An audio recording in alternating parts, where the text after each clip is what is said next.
O Alienista, de Machado de Assis. Capítulo 1. De como Itaguaí ganhou uma casa de Orates. As crônicas da vila de Itaguaí dizem que, em tempos remotos, vivera ali um certo médico, o doutor Simão Bacamarte, filho da nobreza da terra e o maior dos médicos do Brasil, de Portugal e das Espanhas. Estudara em Coimbra e Pádua. Aos 34 anos regressou ao Brasil, não podendo el-rei alcançar dele que ficasse em Coimbra, regendo a universidade, ou em Lisboa, expedindo os negócios da monarquia. A ciência, disse ele à sua majestade, é o meu emprego único.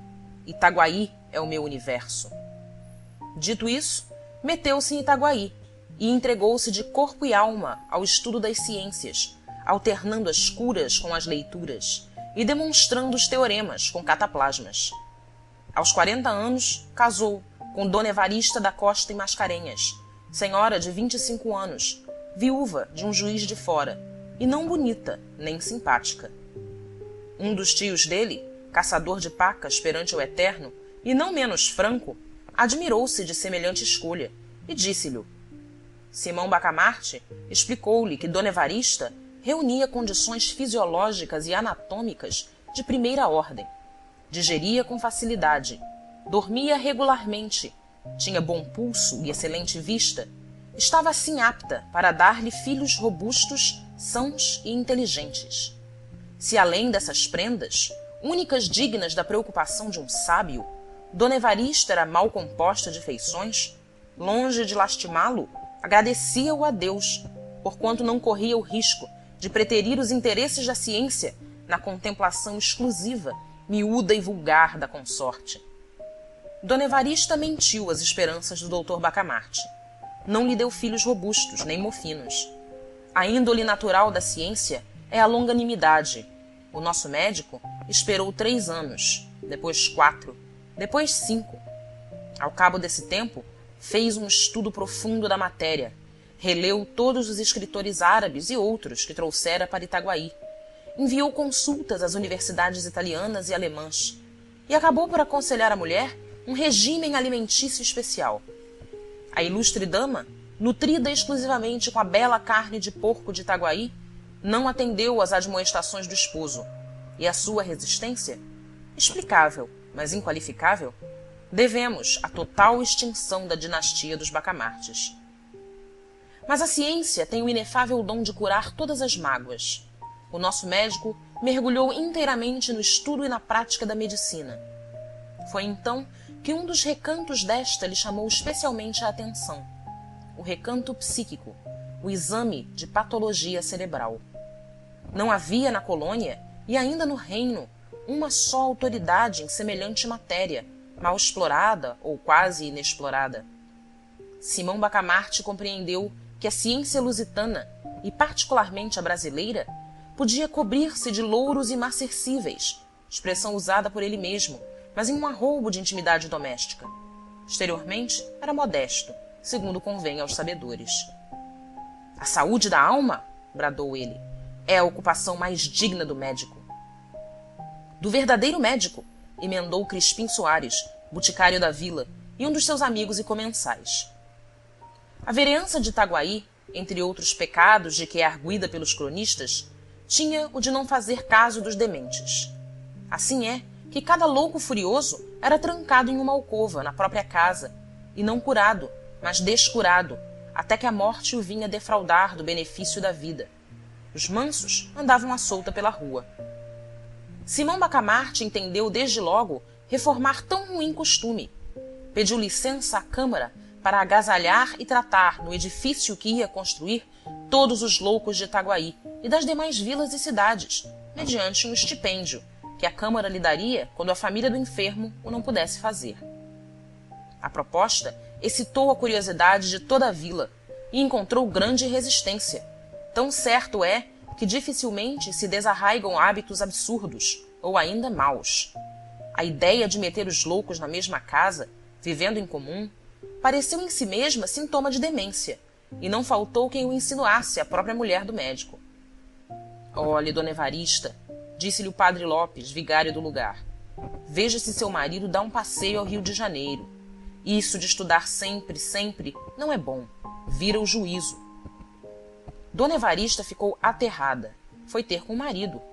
Disse-lhe que estava com desejos, um principalmente, o de vir ao Rio de Janeiro e comer tudo o que a ele lhe parecesse adequado a certo fim. Mas aquele grande homem, com a rara sagacidade que o distinguia, penetrou a intenção da esposa e redarguiu-lhe, sorrindo, que não tivesse medo. Dali foi à Câmara, onde os vereadores debatiam a proposta, e defendeu-a com tanta eloquência que a maioria resolveu autorizá-lo ao que pedira, votando ao mesmo tempo um imposto destinado a subsidiar o tratamento, alojamento e mantimento dos doidos pobres. A matéria do imposto não foi fácil achá-la. Tudo estava tributado em Itaguaí.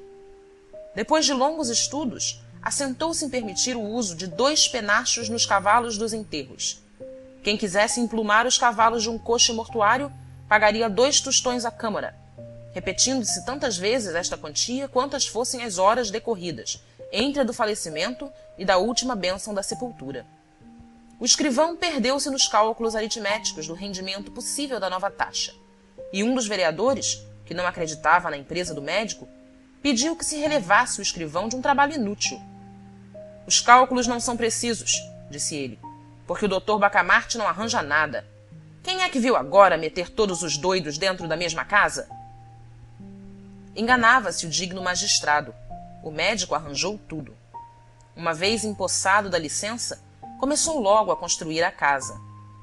Era na Rua Nova, a mais bela rua de Itaguaí naquele tempo. Tinha 50 janelas por lado, um pátio no centro e numerosos cubículos para os hóspedes. Como fosse grande arabista, achou no Corão que Maomé declara veneráveis os doidos, pela consideração de que Alá lhes tira o juízo para que não pequem. A ideia pareceu-lhe bonita e profunda, e ele a fez gravar no frontispício da casa. Mas, como tinha medo ao vigário e, por tabela, ao bispo, atribuiu o pensamento a Benedito VIII, merecendo com essa fraude, aliás pia, que o padre Lopes lhe contasse, ao almoço, a vida daquele pontífice eminente. A Casa Verde foi o nome dado ao asilo, por alusão à cor das janelas, que pela primeira vez apareciam verdes em Itaguaí. Inaugurou-se com imensa pompa. De todas as vilas e povoações próximas e até remotas, e da própria cidade do Rio de Janeiro, correu gente para assistir às cerimônias, que duraram 7 dias. Muitos dementes já estavam recolhidos, e os parentes tiveram ocasião de ver o carinho paternal e a caridade cristã em que eles iam ser tratados. Dona Evarista, contentíssima com a glória do marido, vestira-se luxuosamente, cobriu-se de jóias, flores e sedas. Ela foi uma verdadeira rainha naqueles dias memoráveis. Ninguém deixou de ir visitá-la 2 e 3 vezes, apesar dos costumes caseiros e recatados do século, e não só a cortejavam, como a louvavam, porquanto, e este fato é um documento altamente honroso para a sociedade do tempo, porquanto viam nela a feliz esposa de um alto espírito, de um varão ilustre, e se lhe tinham inveja, era a santa e nobre inveja dos admiradores. Ao cabo de 7 dias, expiraram as festas públicas. Itaguaí tinha, finalmente, uma casa de orates. Capítulo 2. Torrentes de loucos. 3 dias depois, numa expansão íntima com o boticário Crispim Soares, desvendou o alienista o mistério do seu coração. A caridade, Sr. Soares, entra decerto no meu procedimento, mas entra como tempero, como sal das coisas, que é assim que interpreto o dito de São Paulo aos Coríntios. Se eu conhecer quanto se pode saber e não tiver caridade, não sou nada. O principal nesta minha obra da Casa Verde é estudar profundamente a loucura, os seus diversos graus, classificar-lhes os casos, descobrir enfim a causa do fenômeno e o remédio universal. Este é o mistério do meu coração. Creio que com isto presto um bom serviço à humanidade. Um excelente serviço, corrigiu o boticário. Sem este asilo, continuou o alienista, pouco poderia fazer. Ele dá-me, porém, muito maior campo aos meus estudos. Muito maior, acrescentou o outro. E tinha razão. de todas as vilas e arraiais vizinhos, afluíam loucos à Casa Verde. Eram furiosos, eram mansos, eram monomaníacos, era toda a família dos deserdados do espírito. Ao cabo de 4 meses, a Casa Verde era uma povoação. Não bastaram os primeiros cubículos. Mandou-se anexar uma galeria de mais 37.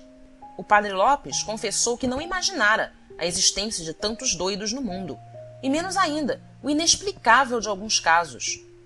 Por exemplo, um rapaz bronco e vilão, que todos os dias, depois do almoço, fazia regularmente um discurso acadêmico, ornado de tropos, de antíteses, de apóstrofes, com seus recamos de grego e latim e suas borlas de Cícero, Apuleio e Tertuliano. O vigário não queria acabar de crer que um rapaz que ele vira 3 meses antes jogando peteca na rua. Não digo que não, respondia-lhe o alienista. Mas a verdade é o que vossa reverendíssima está vendo. Isto é todos os dias. Quanto a mim, tornou o vigário, só se pode explicar pela confusão das línguas na Torre de Babel, segundo nos conta a Escritura. Provavelmente, confundidas antigamente as línguas, é fácil trocá-las agora, desde que a razão não trabalhe. Essa pode ser, com efeito, a explicação divina do fenômeno, concordou o alienista, depois de refletir um instante. Mas não é impossível que haja também alguma razão humana e puramente científica, e disso trato. Vá que seja, e fico ansioso. Realmente. Os loucos por amor eram 3 ou 4, mas só 2 espantavam pelo curioso do delírio. O primeiro, um falcão, rapaz de 25 anos, supunha-se estrela d'alva. Abria os braços e alargava as pernas, para dar-lhes certa feição de raios, e ficava assim, horas esquecidas, a perguntar se o sol já tinha saído para ele recolher-se. O outro andava sempre, à roda das salas ou do pátio, ao longo dos corredores, à procura do fim do mundo. Era um desgraçado, a quem a mulher deixou por seguir um peralvilho. Mal descobrira a fuga, armou-se de uma garrucha e saiu-lhes no encalço.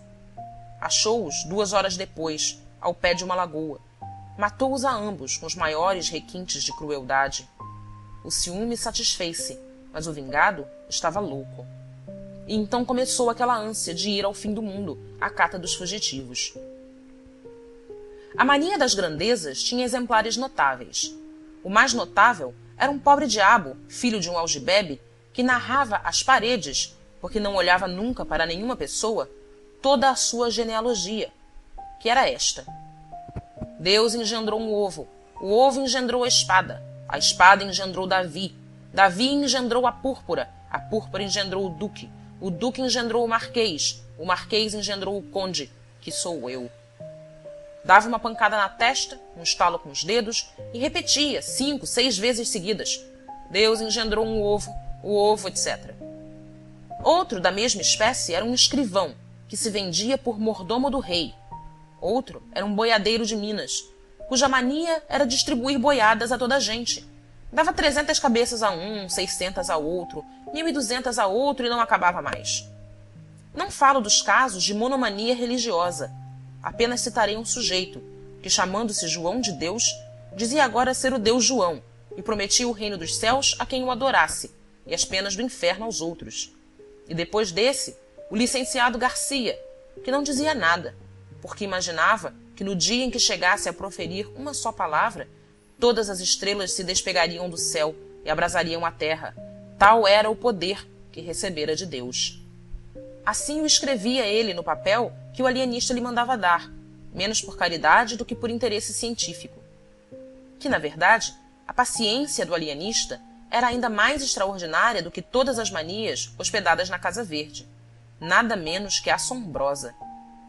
Simão Bacamarte começou por organizar um pessoal de administração e, aceitando essa ideia o boticário Crispim Soares, aceitou-lhe também 2 sobrinhos, a quem incumbiu da execução de um regimento que lhes deu, aprovado pela Câmara, da distribuição da comida e da roupa, e assim também da escrita, etc. Era o melhor que podia fazer, para somente cuidar do seu ofício. A Casa Verde, disse ele ao vigário, é agora uma espécie de mundo, em que há o governo temporal e o governo espiritual. E o padre Lopes ria deste pio trocado. E acrescentava, com o único fim de dizer também uma chalaça: deixe estar, que hei de mandá-lo denunciar ao Papa. Uma vez desonerado da administração, o alienista procedeu a uma vasta classificação dos seus enfermos. Dividiu-os primeiramente em duas classes principais, os furiosos e os mansos. Daí passou às subclasses, monomanias, delírios, alucinações diversas.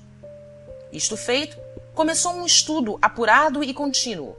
Analisava os hábitos de cada louco, as horas de acesso, as aversões, as simpatias, as palavras, os gestos, as tendências. Inquiria da vida dos enfermos, profissão, costumes, circunstâncias da revelação mórbida, acidentes da infância e da mocidade, doenças de outra espécie, antecedentes na família, uma devassa, enfim, como a não faria o mais atilado corregedor. E cada dia notava uma observação nova, uma descoberta interessante, um fenômeno extraordinário. Ao mesmo tempo, estudava o melhor regime, as substâncias medicamentosas, os meios curativos e os meios paliativos, não só os que vinham nos seus amados árabes, como os que ele mesmo descobria, à força de sagacidade e paciência. Ora, todo esse trabalho levava-lhe o melhor e o mais do tempo. Mal dormia e mal comia. E, ainda comendo, era como se trabalhasse, porque ora interrogava um texto antigo, ora ruminava uma questão, e ia, muitas vezes, de um cabo a outro do jantar, sem dizer uma só palavra a Dona Evarista. Fim do capítulo 2.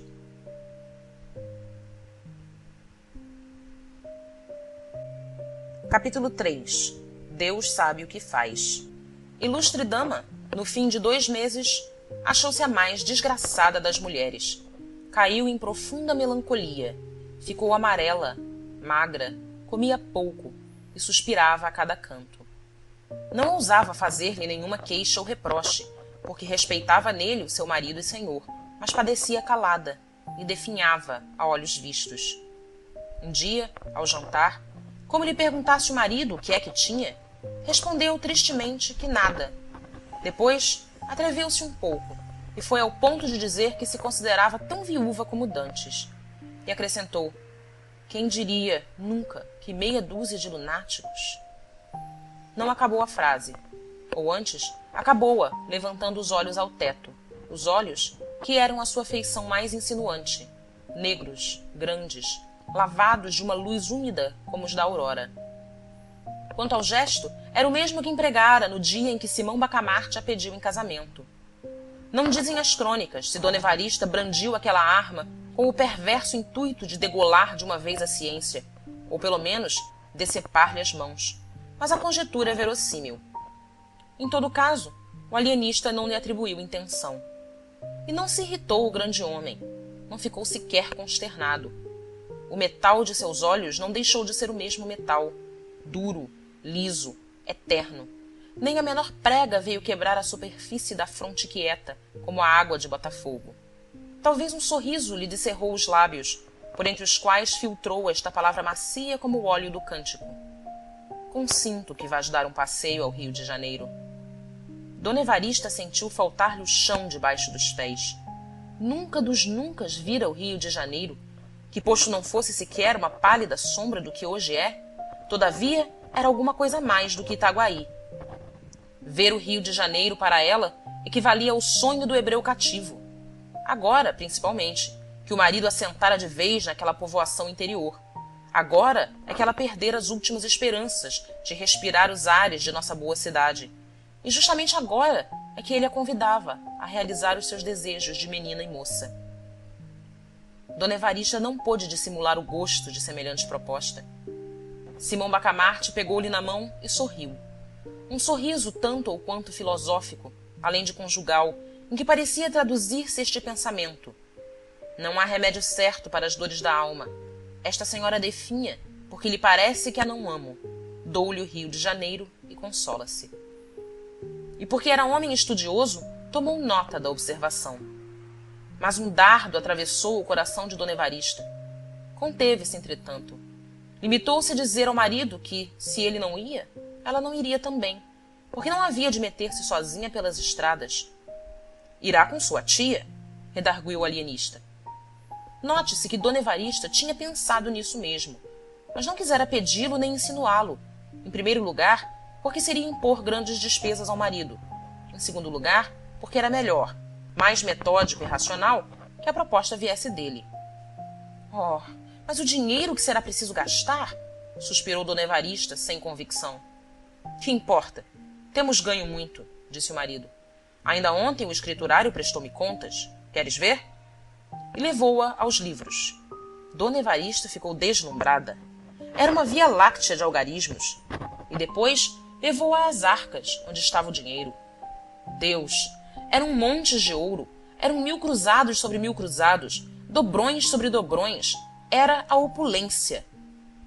Enquanto ela comia o ouro com seus olhos negros, o alienista fitava-a e dizia-lhe ao ouvido com a mais pérfida das alusões: quem diria que meia dúzia de lunáticos?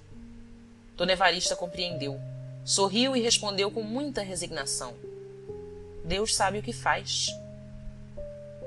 3 meses depois, efetuava-se a jornada. Dona Evarista, a tia, a mulher do boticário, um sobrinho deste, um padre que o alienista conhecera em Lisboa e que de aventura achava-se em Itaguaí, 5 ou 6 pajens, 4 mucamas. Tal foi a comitiva que a população viu dali sair em certa manhã do mês de maio. As despedidas foram tristes para todos, menos para o alienista, conquanto as lágrimas de Dona Evarista fossem abundantes e sinceras, não chegaram a abalá-lo. Homem de ciência, e só de ciência, nada o consternava fora da ciência. E se alguma coisa o preocupava naquela ocasião, se ele deixava correr pela multidão um olhar inquieto e policial, não era outra coisa mais do que a ideia de que algum demente podia achar-se ali, misturado com a gente de juízo. Adeus! Soluçaram enfim as damas e o boticário. E partiu a comitiva. Crispim Soares, ao tornar à casa, trazia os olhos entre as 2 orelhas da besta ruana em que vinha montado. Simão Bacamarte alongava os seus pelo horizonte adiante, deixando ao cavalo a responsabilidade do regresso. Imagem vivaz do gênio e do vulgo. Um fita o presente, com todas as suas lágrimas e saudades. Outro devassa o futuro, com todas as suas auroras. Capítulo 4. Uma teoria nova. Ao passo que Dona Evarista, em lágrimas, vinha buscando o Rio de Janeiro, Simão Bacamarte estudava por todos os lados uma certa ideia arrojada e nova, própria a alargar as bases da psicologia. Todo o tempo que lhe sobrava dos cuidados da Casa Verde era pouco para andar na rua, ou de casa em casa, conversando às gentes sobre 30.000 assuntos e virgulando as falas de um olhar que metia medo aos mais heróicos. Um dia, de manhã, eram passadas 3 semanas, estando Crispim Soares ocupado em temperar um medicamento, vieram dizer-lhe que o alienista o mandava chamar. Trata-se de negócio importante, segundo ele me disse, acrescentou o portador. Crispim empalideceu. Que negócio importante podia ser, se não alguma notícia da comitiva, e especialmente da mulher? Porque este tópico deve ficar claramente definido, visto insistirem nele os cronistas. Crispim amava a mulher, e desde 30 anos nunca estiveram separados um só dia. Assim se explicam os monólogos que ele fazia agora e que os fâmulos lhe ouviam muita vez. Anda, bem feito. Quem te mandou consentir na viagem de Cesária? Bajulador, torpe bajulador, só para adular ao Dr. Bacamarte. Pois agora aguenta-te. Anda, aguenta-te, alma de lacaio, fracalhão, vil, miserável. Dizes amém a tudo, não é? Aí tens o lucro, biltre.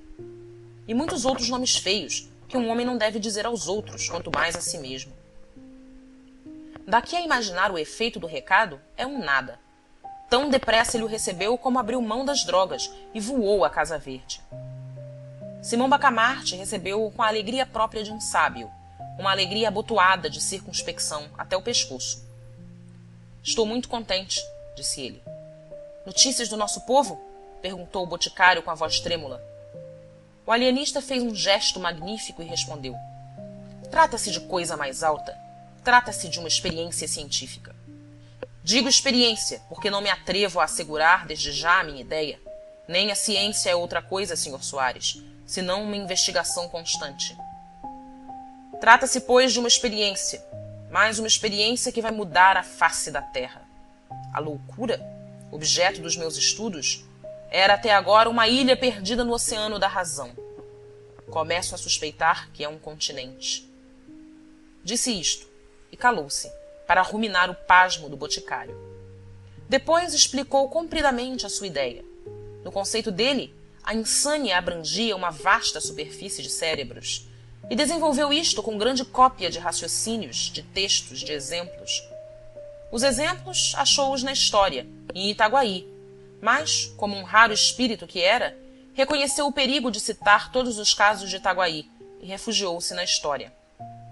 Assim, apontou com especialidade alguns personagens célebres: Sócrates, que tinha um demônio familiar; Pascal, que via um abismo à esquerda; Maomé, Caracalla, Domiciano, Calígula, etc.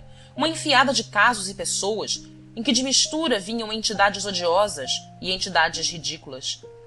E porque o boticário se admirasse de uma tal promiscuidade, o alienista disse-lhe que era tudo a mesma coisa, e até acrescentou sentenciosamente: a ferocidade, Sr. Soares, é o grotesco a sério. Gracioso, muito gracioso, exclamou Crispim Soares, levantando as mãos ao céu.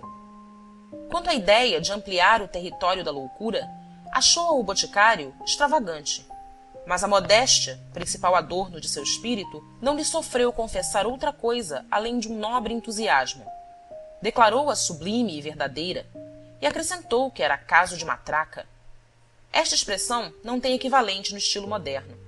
Naquele tempo, Itaguaí, que como as demais vilas, arraiais e povoações da colônia, não dispunha de imprensa, tinha dois modos de divulgar uma notícia: ou por meio de cartazes manuscritos e pregados na porta da Câmara e da Matriz, ou por meio de matraca. Eis em que consistia este segundo uso. Contratava-se um homem, por um ou mais dias, para andar as ruas do povoado com uma matraca na mão. De quando em quando tocava a matraca, reunia-se gente, e ele anunciava o que lhe incumbiam: um remédio para sezões, umas terras lavradias, um soneto, um donativo eclesiástico, a melhor tesoura da vila, o mais belo discurso do ano, etc. O sistema tinha inconvenientes para a paz pública, mas era conservado pela grande energia de divulgação que possuía. Por exemplo, um dos vereadores, aquele justamente que mais se opusera à criação da Casa Verde, desfrutava a reputação de perfeito educador de cobras e macacos, e, aliás, nunca domesticara um só desses bichos, mas tinha o cuidado de fazer trabalhar a matraca todos os meses. E dizem as crônicas que algumas pessoas afirmavam ter visto cascavéis dançando no peito do vereador. Afirmação perfeitamente falsa, mas só devida à absoluta confiança no sistema. Verdade, verdade, nem todas as instituições do antigo regime mereciam o desprezo do nosso século. Há melhor do que anunciar a minha ideia, é praticá-la, respondeu o alienista à insinuação do boticário. E o boticário, não divergindo sensivelmente deste modo de ver, disse-lhe que sim, que era melhor começar pela execução. Sempre haverá tempo de adar a matraca, concluiu ele. Simão Bacamarte refletiu ainda um instante e disse: suponho o espírito humano uma vasta concha, e o meu fim, Sr. Soares, é ver se posso extrair a pérola, que é a razão. Por outros termos, demarquemos definitivamente os limites da razão e da loucura. A razão é o perfeito equilíbrio de todas as faculdades. Fora daí, insânia, insânia e só insânia. O vigário Lopes, a quem ele confiou a nova teoria, declarou lisamente que não chegava a entendê-la, que era uma obra absurda, e, se não era absurda, era de tal modo colossal que não merecia princípio de execução. Com a definição atual, que é a de todos os tempos, acrescentou, a loucura e a razão estão perfeitamente delimitadas. Sabe-se onde uma acaba e onde a outra começa. Para que transpor a cerca? Sobre o lábio fino e discreto do alienista roçou a vaga sombra de uma intenção de riso, em que o desdém vinha casado à comiseração. Mas nenhuma palavra saiu de suas egrégias entranhas. A ciência contentou-se em estender a mão à teologia, com tal segurança que a teologia não soube, enfim, se devia crer em si ou na outra. Itaguaí e o universo ficavam à beira de uma revolução. Fim do capítulo 4.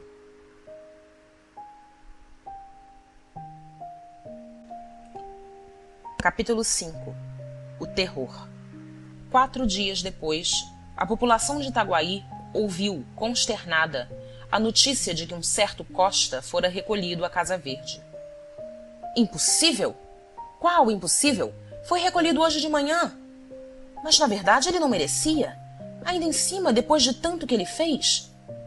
Costa era um dos cidadãos mais estimados de Itaguaí.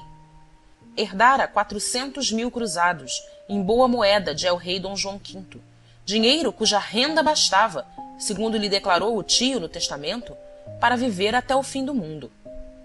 Tão depressa recolheu a herança como entrou a dividi-la em empréstimos, sem usura, 1.000 cruzados a um, 2.000 a outro, 300 a este, 800 àquele, a tal ponto que no fim de 5 anos estava sem nada. Se a miséria viesse de chofre, o pasmo de Itaguaí seria enorme, mas veio devagar. Ele foi passando da opulência à abastança, da abastança à mediania, da mediania à pobreza, da pobreza à miséria, gradualmente. Ao cabo daqueles 5 anos, pessoas que levavam o chapéu ao chão, logo que ele assomava no fim da rua, agora batiam-lhe no ombro com intimidade, davam-lhe piparotes no nariz, diziam-lhe pulhas. E o Costa, sempre lhano, risonho, nem se lhe dava de ver que os menos corteses eram justamente os que tinham ainda a dívida em aberto. Ao contrário, parece que os agasalhava com maior prazer e mais sublime resignação. Um dia, como um desses incuráveis devedores lhe atirasse uma chalaça grossa e ele se risse dela, observou um desafeiçoado com certa perfídia: "Você suporta esse sujeito para ver se ele lhe paga." Costa não se deteve um minuto. Foi ao devedor e perdoou-lhe a dívida. "Não admira", retorquiu o outro. "O Costa abriu mão de uma estrela que está no céu." Costa era perspicaz. Entendeu que ele negava todo o merecimento ao ato, atribuindo-lhe a intenção de rejeitar o que não vinham meter-lhe na algibeira. Era também pundonoroso e inventivo. 2 horas depois achou um meio de provar que lhe não cabia um tal labéu. Pegou de algumas dobras e mandou-as de empréstimo ao devedor. "Agora espero que..." pensou ele sem concluir a frase. Esse último rasgo do Costa persuadiu a crédulos e incrédulos. Ninguém mais pôs em dúvida os sentimentos cavalheirescos daquele digno cidadão. As necessidades mais aganhadas saíram à rua, vieram bater-lhe à porta, com seus chinelos velhos, com as suas capas remendadas. Um verme, entretanto, roía a alma do Costa. Era o conceito do desafeto. Mas isso mesmo acabou. 3 meses depois, veio este pedir-lhe uns 120 cruzados, com promessas de restituir-lhes daí a 2 dias. Era o resíduo da grande herança, mas era também uma nobre desforra. Costa emprestou o dinheiro logo e sem juros. Infelizmente, não teve tempo de ser pago. 5 meses depois, era recolhido à Casa Verde. Imagina-se a consternação de Itaguaí quando soube do caso. Não se falou em outra coisa. Dizia-se que o Costa ensandecera no almoço, outros que de madrugada, e contavam-se os acessos, que eram furiosos, sombrios, terríveis, ou mansos e até engraçados, conforme as versões. Muita gente correu à Casa Verde e achou o pobre Costa, tranquilo, um pouco espantado, falando com muita clareza e perguntando por que motivo o tinham levado para ali. Alguns foram ter com o alienista. Bacamarte aprovava esses sentimentos de estima e compaixão, mas acrescentava que a ciência era a ciência e que ele não podia deixar na rua um mentecapto. A última pessoa que intercedeu por ele, porque depois do que vou contar ninguém mais se atreveu a procurar o terrível médico, foi uma pobre senhora, prima do Costa. O alienista disse-lhe, confidencialmente, que esse digno homem não estava no perfeito equilíbrio das faculdades mentais, à vista do modo como dissipara os cabedais que... Isso não! Interrompeu a boa senhora com energia. Se ele gastou tão depressa o que recebeu, a culpa não é dele. Não? Não, senhor.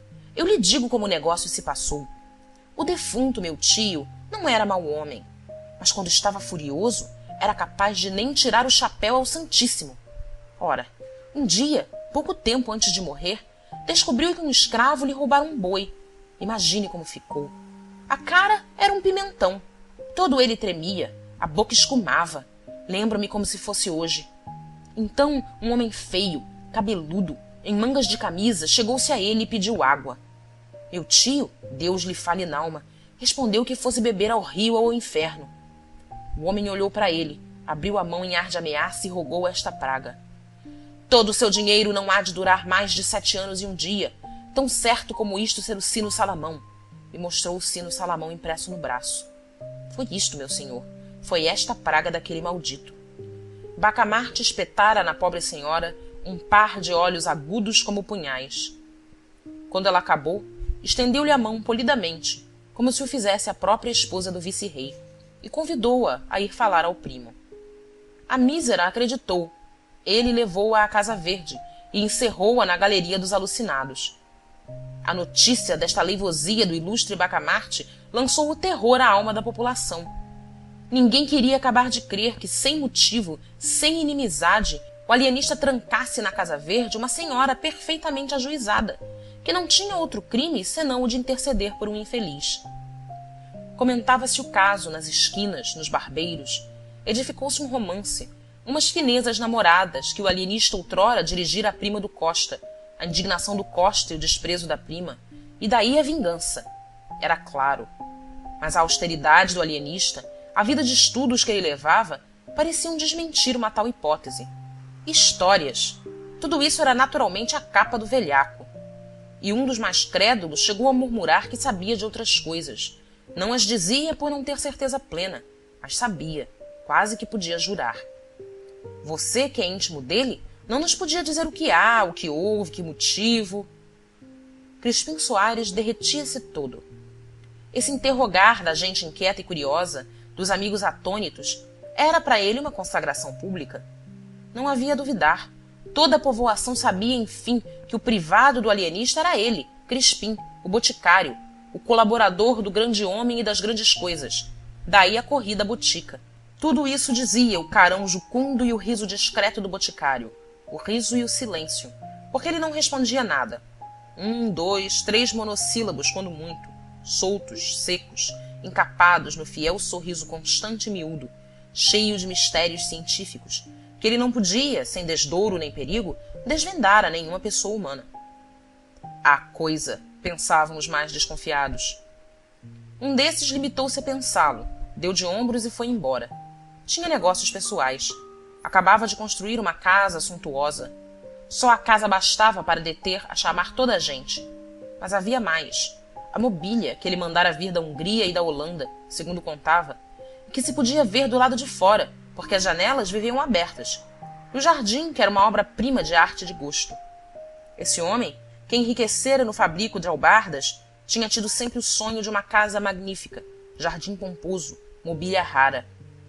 Não deixou o negócio das albardas, mas repousava dele na contemplação da casa nova, a primeira de Itaguaí, mais grandiosa do que a Casa Verde, mais nobre do que a da Câmara.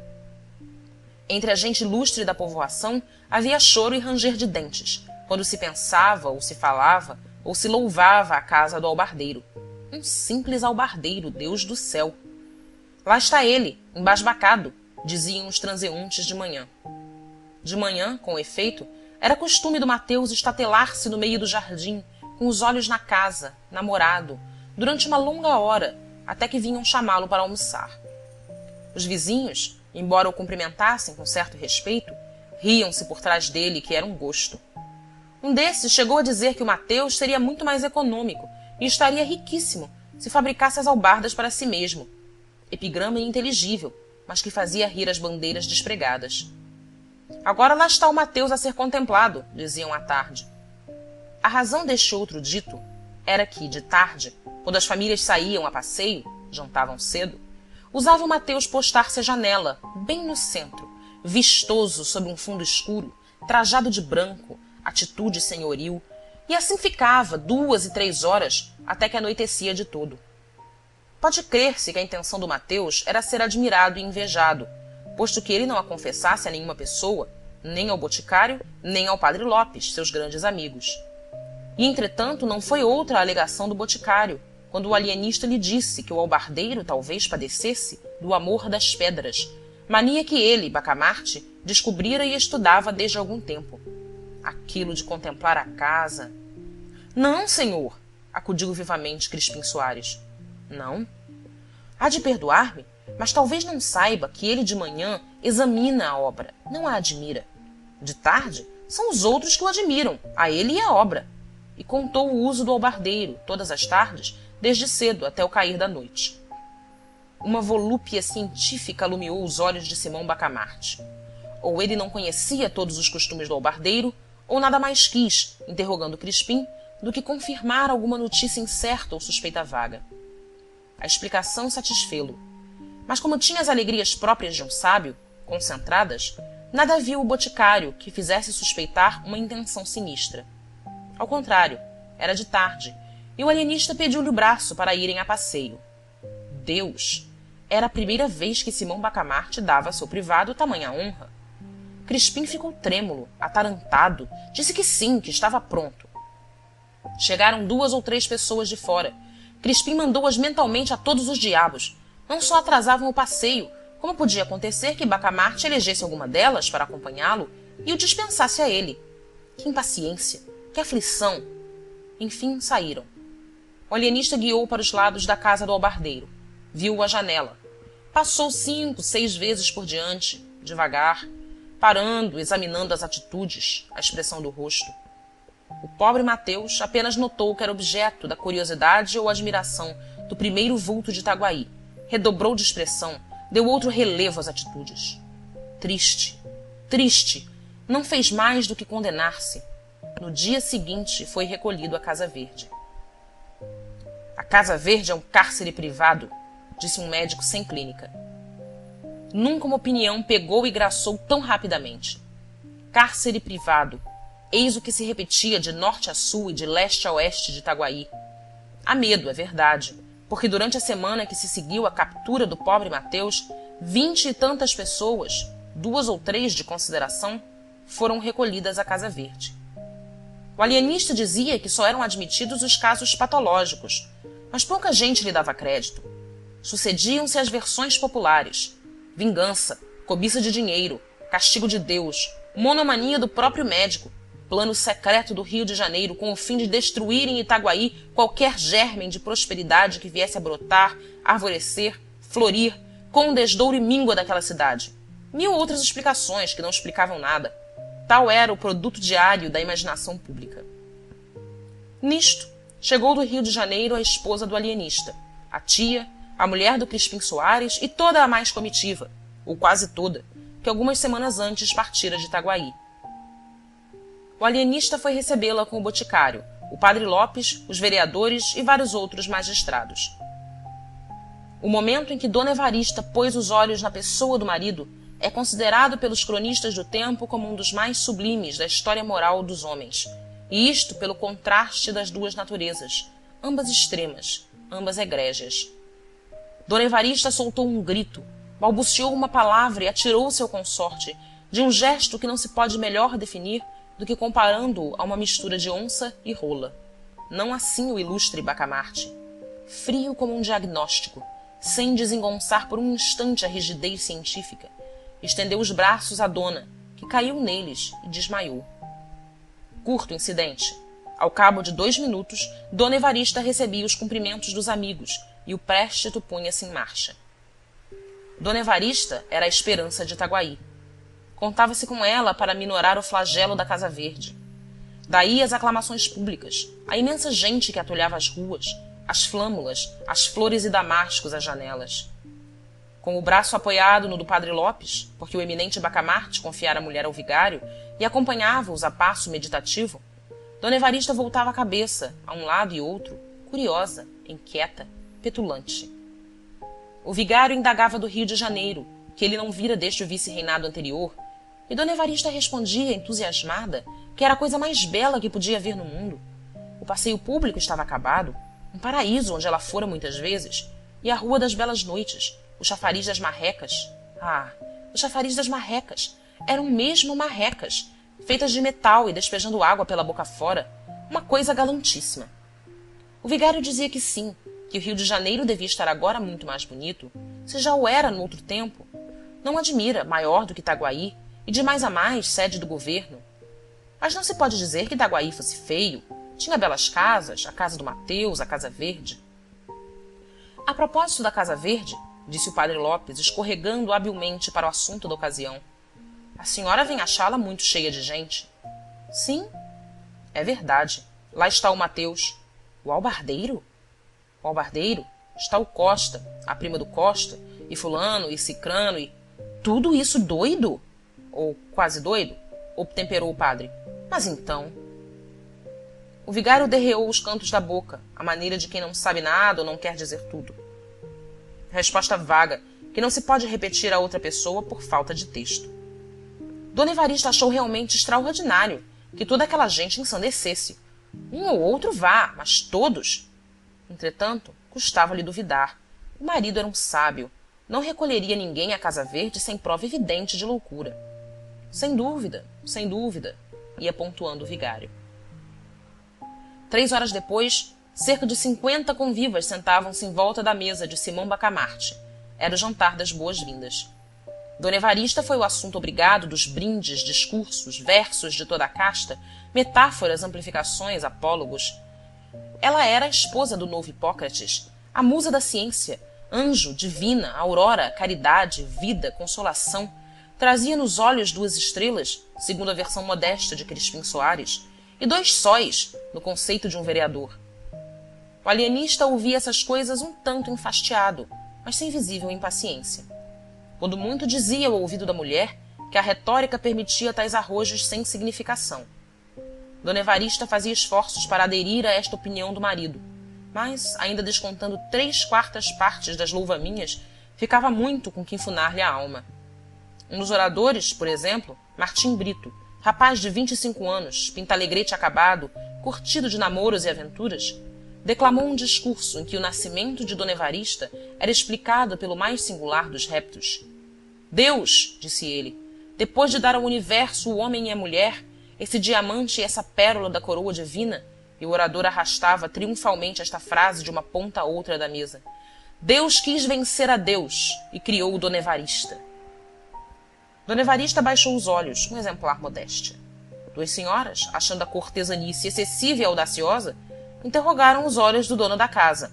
E, na verdade, o gesto do alienista pareceu-lhes nublado de suspeitas, de ameaças e, provavelmente, de sangue. O atrevimento foi grande, pensaram as 2 damas.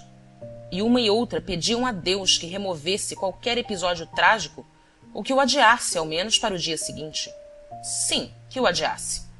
Uma delas, a mais piedosa, chegou a admitir consigo mesma que Dona Evarista não merecia nenhuma desconfiança.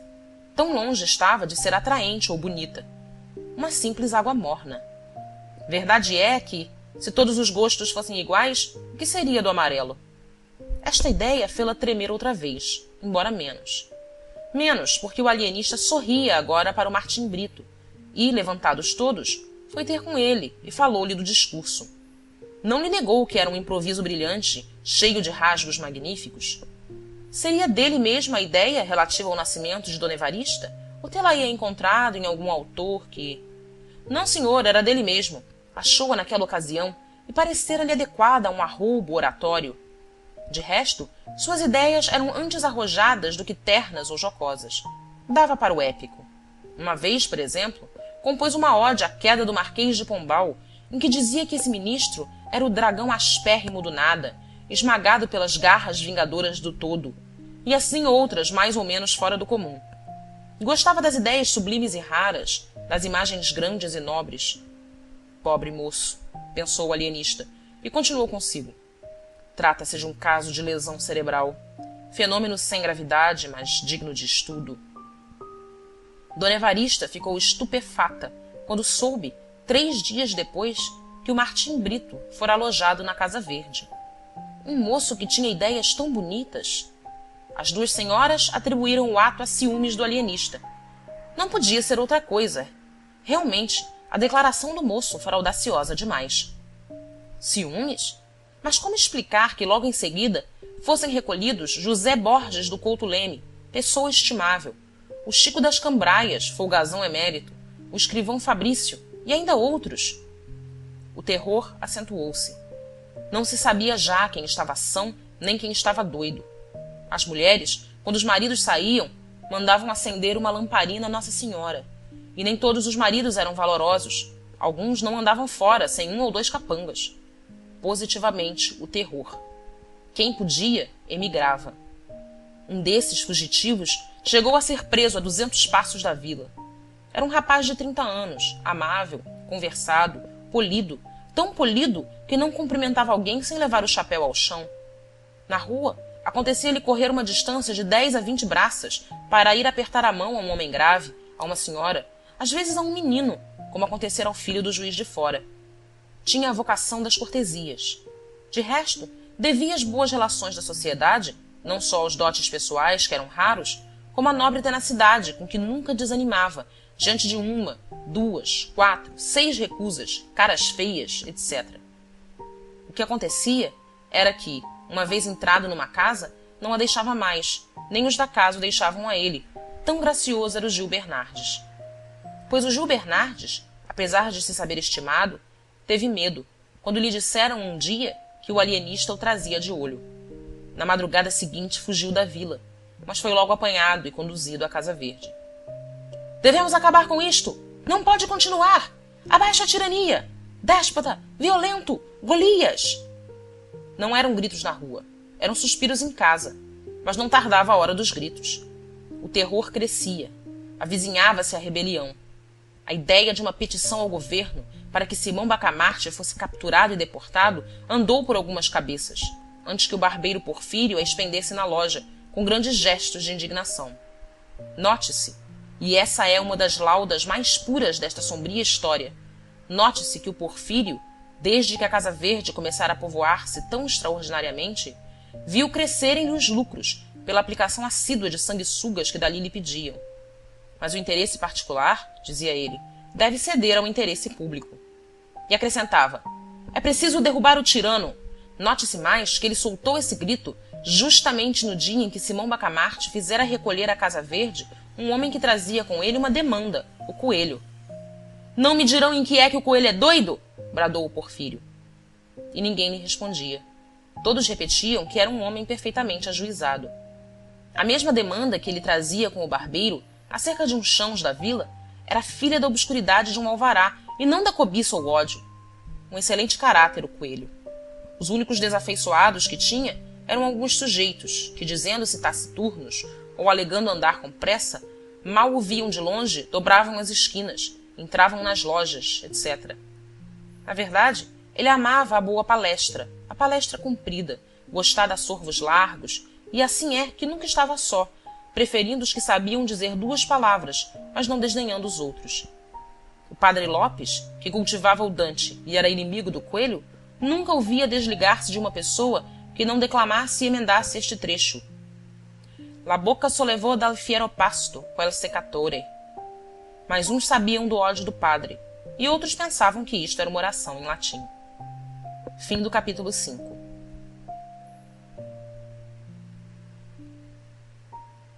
Capítulo 6. A rebelião.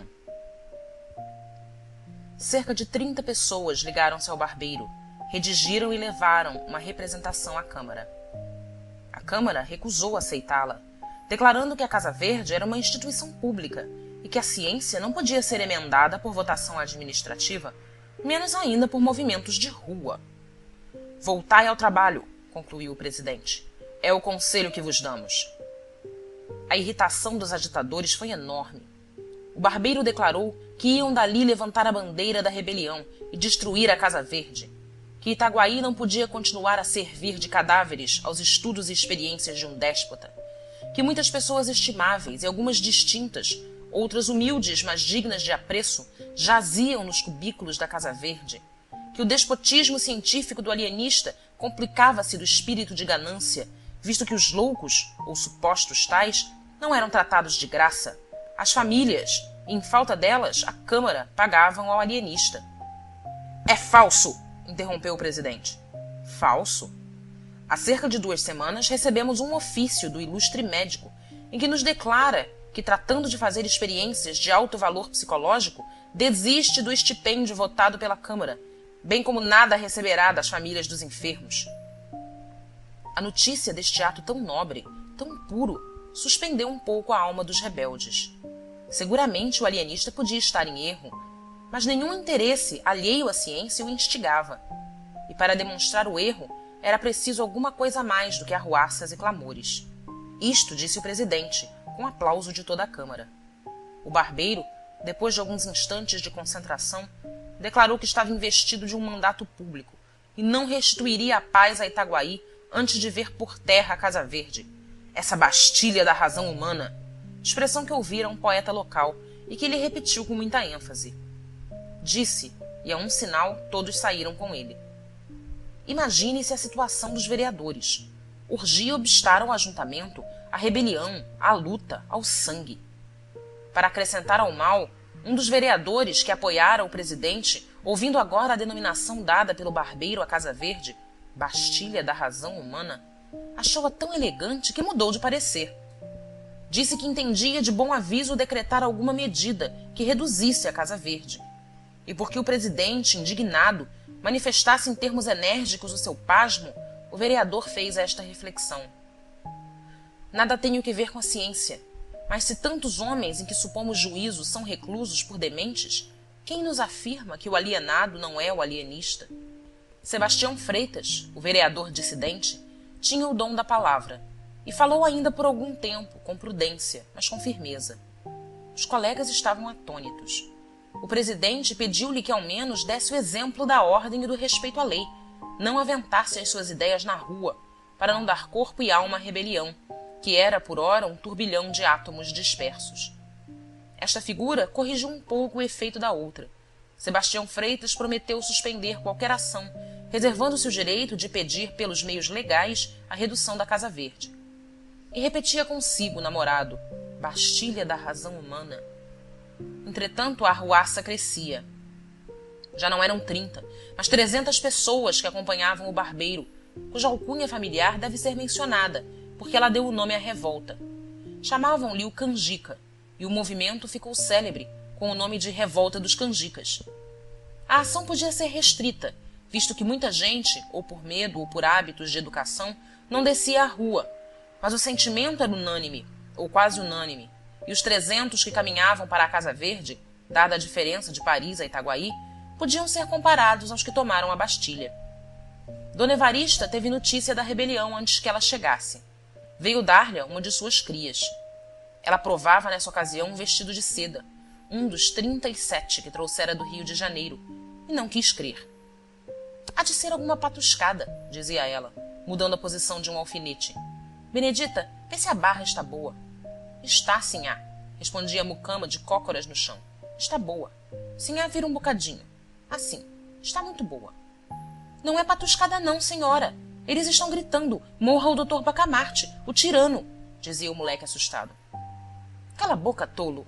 Benedita, olha aí do lado esquerdo. Não parece que a costura está um pouco enviesada? A risca azul não segue até abaixo. Está muito feio assim. É preciso descoser para ficar igualzinho e... Morra o Dr. Bacamarte! Morra o tirano! Uivaram fora 300 vozes. Era a rebelião que desembocava na Rua Nova. Dona Evarista ficou sem pinga de sangue. No primeiro instante não deu um passo, não fez um gesto. O terror petrificou-a. A mucama correu instintivamente para a porta do fundo. Quanto ao moleque, a quem Dona Evarista não dera crédito, teve um instante de triunfo súbito, um certo movimento súbito, imperceptível, entranhado de satisfação moral, ao ver que a realidade vinha jurar por ele. Morra o alienista! Bradavam as vozes mais perto. Dona Evarista, se não resistia facilmente às comoções de prazer, sabia intestar com os momentos de perigo. Não desmaiou. Correu à sala interior onde o marido estudava. Quando ela lhe entrou, precipitada, o ilustre médico escrutava um texto de Averrois. Os olhos dele, empanados pela cogitação, subiam do livro ao teto e baixavam do teto ao livro, cegos para a realidade exterior, videntes para os profundos trabalhos mentais. Dona Evarista chamou pelo marido 2 vezes, sem que ele lhe desse atenção. A terceira ouviu e perguntou-lhe o que tinha, se estava doente. — Você não ouve esses gritos? Perguntou a digna esposa em lágrimas. O alienista atendeu então. Os gritos aproximavam-se, terríveis, ameaçadores. Ele compreendeu tudo. Levantou-se da cadeira de espaldar em que estava sentado, fechou o livro, e a passo firme e tranquilo foi depositá-lo na estante. Como a introdução do volume desconcertasse um pouco a linha dos 2 tomos contíguos, Simão Bacamarte cuidou de corrigir esse defeito mínimo, e aliás, interessante. Depois disse à mulher que se recolhesse, que não fizesse nada. Não, não! Implorava a digna senhora. Quero morrer ao lado de você. Simão Bacamarte teimou que não era caso de morte, e ainda que o fosse, intimava-lhe, em nome da vida, que ficasse. A infeliz dama curvou a cabeça, obediente e chorosa. Abaixo a Casa Verde! Bradavam os canjicas. O alienista caminhou para a varanda da frente e chegou ali no momento em que a rebelião também chegava e parava, defronte, com as suas 300 cabeças rutilantes de civismo e sombrias de desespero. Morra! Morra! Bradaram de todos os lados. Apenas o vulto do alienista assomou na varanda. Simão Bacamarte fez um sinal pedindo para falar. Os revoltosos cobriram-lhe a voz com brados de indignação. Então, o barbeiro, agitando o chapéu a fim de impor silêncio à turba, conseguiu aquietar os amigos e declarou ao alienista que podia falar, mas acrescentou que não abusasse da paciência do povo, como fizera até então. Direi pouco, ou até não direi nada, se for preciso. Desejo saber primeiro o que pedis. Não pedimos nada, replicou fremente o barbeiro. Ordenamos que a Casa Verde seja demolida, ou pelo menos despojada dos infelizes que lá estão. Não entendo. Entendeis bem, tirano. Queremos dar liberdade às vítimas do vosso ódio, capricho, ganância. O alienista sorriu. Mas o sorriso desse grande homem não era coisa visível aos olhos da multidão. Era uma contração leve de 2 ou 3 músculos, nada mais. Sorriu e respondeu. Meus senhores, a ciência é coisa séria e merece ser tratada com seriedade. Não dou razão dos meus atos de alienista a ninguém, salvo aos mestres e a Deus. Se quereis emendar a administração da Casa Verde, estou pronto a ouvir-vos. Mas se exigis que me negue a mim mesmo, não ganhareis nada. Poderia convidar alguns de vós, em comissão dos outros, a vir ver comigo os loucos reclusos, mas não o faço, porque seria dar-vos razão do meu sistema, o que não farei a leigos nem a rebeldes. Disse isto o alienista, e a multidão ficou atônita. Era claro que não esperava tanta energia, e menos ainda tamanha serenidade. Mas o assombro cresceu de ponto quando o alienista, cortejando a multidão com muita gravidade, deu-lhe as costas e retirou-se lentamente para dentro. O barbeiro tornou logo a si e, agitando o chapéu, convidou os amigos à demolição da Casa Verde. Poucas vozes e frouxas lhe responderam. Foi nesse momento decisivo que o barbeiro sentiu despontar em si a ambição do governo. Pareceu-lhe então que, demolindo a Casa Verde e derrocando a influência do alienista, chegaria a apoderar-se da Câmara, dominar as demais autoridades e constituir-se senhor de Itaguaí. Desde alguns anos que ele forcejava por ver o seu nome incluído nos pelouros para o sorteio dos vereadores, mas era recusado por não ter uma posição compatível com tão grande cargo. A ocasião era agora ou nunca. Demais fora tão longe na arruaça que a derrota seria a prisão, ou talvez a forca, ou o degredo. Infelizmente, a resposta do alienista diminuíra o furor dos sequazes. O barbeiro, logo que o percebeu, sentiu um impulso de indignação e quis bradar-lhe, canalhas, covardes, mas conteve-se e rompeu deste modo. Meus amigos, lutemos até o fim. A salvação de Itaguaí está nas vossas mãos dignas e heróicas. Destruamos o cárcere de vossos filhos e pais, de vossas mães e irmãs, de vossos parentes e amigos, e de vós mesmos. Ou morrereis a pão e água, talvez a chicote, na masmorra daquele indigno. E a multidão agitou-se, murmurou, bradou, ameaçou, congregou-se toda em derredor do barbeiro. Era a revolta que tornava a si da ligeira síncope e ameaçava arrasar a Casa Verde. Vamos! Bradou Porfírio agitando o chapéu. Vamos! Repetiram todos. Deteve-os um incidente. Era um corpo de dragões que, a marche entrava na Rua Nova. Fim do capítulo 6.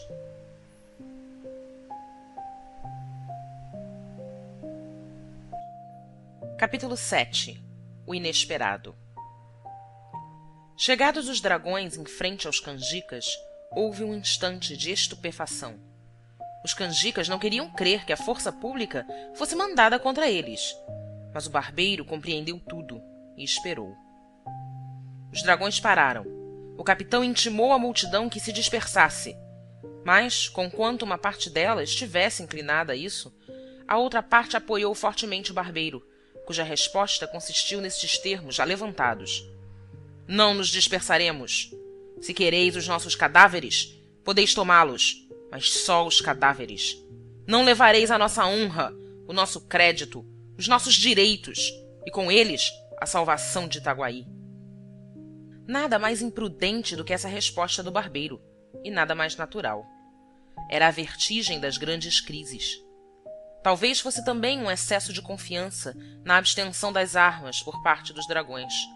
Confiança que o capitão dissipou logo, mandando carregar sobre os canjicas.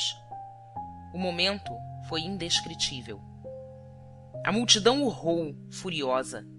Alguns, trepando as janelas das casas ou correndo pela rua fora, conseguiram escapar. Mas a maioria ficou, bufando de cólera, indignada, animada pela exortação do barbeiro.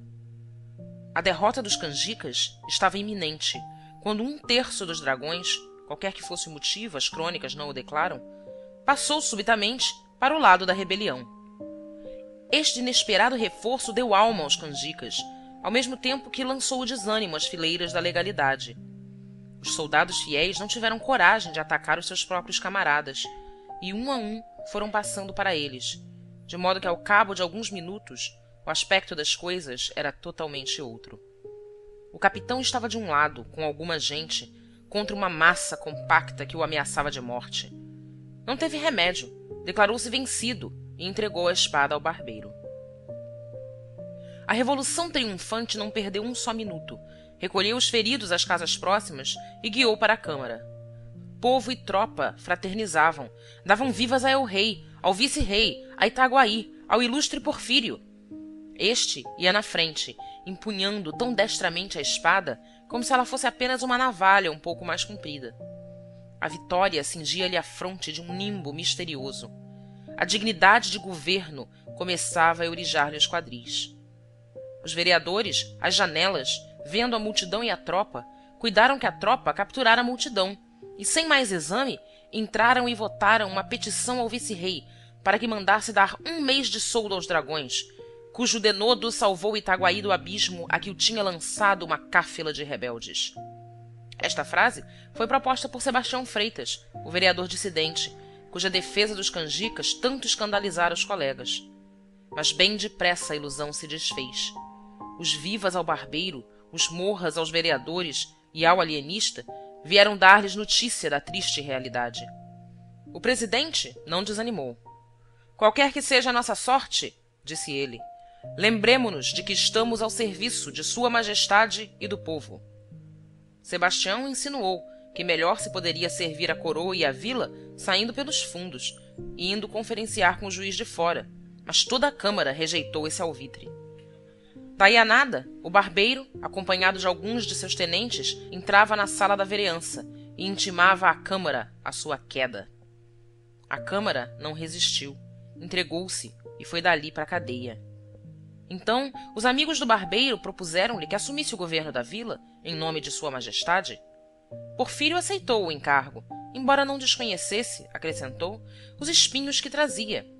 Disse mais, que não podia dispensar o concurso dos amigos presentes, ao que eles prontamente anuíram. O barbeiro veio à janela e comunicou ao povo essas resoluções, que o povo ratificou, aclamando o barbeiro. Este tomou a denominação de protetor da vila em nome de Sua Majestade e do povo. Expediram-se logo várias ordens importantes, comunicações oficiais do novo governo, uma exposição minuciosa ao vice-rei, com muitos protestos de obediência às ordens de Sua Majestade. Finalmente, uma proclamação ao povo, curta, mas enérgica. Itaguaienses! Uma Câmara corrupta e violenta conspirava contra os interesses de Sua Majestade e do povo. A opinião pública tinha-a condenado. Um punhado de cidadãos, fortemente apoiados pelos bravos dragões de Sua Majestade, acaba de a dissolver ignominiosamente, e por unânime consenso da vila foi-me confiado o mando supremo, até que sua majestade se sirva ordenar o que parecer melhor ao seu real serviço. Itaguaienses, não vos peço senão que me rodieis de confiança, que me auxilieis em restaurar a paz e a fazenda pública, tão desbaratada pela Câmara que ora findou às vossas mãos. Contai com o meu sacrifício, e ficai certos de que a coroa será por nós. O protetor da vila, em nome de sua majestade e do povo, Porfírio Caetano das Neves. Toda a gente advertiu no absoluto silêncio desta proclamação acerca da Casa Verde. E, segundo uns, não podia haver mais vivo indício dos projetos tenebrosos do barbeiro. O perigo era tanto maior quanto que, no meio mesmo desses graves sucessos, o alienista metera na Casa Verde umas 7 ou 8 pessoas, entre elas 2 senhoras, sendo um dos homens aparentado com o protetor. Não era um repto, um ato intencional, mas todos o interpretaram dessa maneira, e a vila respirou com a esperança de que o alienista, dentro de 24 horas, estaria a ferros e destruído o terrível cárcere. O dia acabou alegremente. Enquanto o arauto da matraca ia recitando de esquina em esquina a proclamação, o povo espalhava-se nas ruas e jurava morrer em defesa do ilustre Porfírio. Poucos gritos contra a Casa Verde, prova de confiança na ação do governo. O barbeiro fez expedir um ato declarando feriado aquele dia e entabulou negociações com o vigário para a celebração de um Te Deum. Tão conveniente era, aos olhos dele, a conjunção do poder temporal com o espiritual. Mas o padre Lopes recusou abertamente o seu concurso. Em todo caso, Vossa Reverendíssima não se alistará entre os inimigos do governo, disse-lhe o barbeiro, dando à fisionomia um aspecto tenebroso. Ao que o padre Lopes respondeu sem responder: como alistar-me, se o novo governo não tem inimigos? O barbeiro sorriu. Era pura verdade. Salvo o capitão, os vereadores e os principais da vila, toda a gente o aclamava. Os mesmos principais, se não o aclamavam, não tinham saído contra ele. Nenhum dos almotacés deixou de vir receber as suas ordens. No geral, as famílias abençoavam o nome daquele que ia, enfim, libertar Itaguaí da Casa Verde e do terrível Simão Bacamarte. Capítulo 8. As angústias do boticário. 24 horas depois dos sucessos narrados no capítulo anterior, o barbeiro saiu do Palácio do Governo, foi a denominação dada à Casa da Câmara, com 2 ajudantes de ordens, e dirigiu-se à residência de Simão Bacamarte. Não ignorava ele que era mais decoroso ao governo mandá-lo chamar. O receio, porém, de que o alienista não obedecesse, obrigou-o a parecer tolerante e moderado. Não descrevo o terror do boticário ao ouvir dizer que o barbeiro ia à casa do alienista.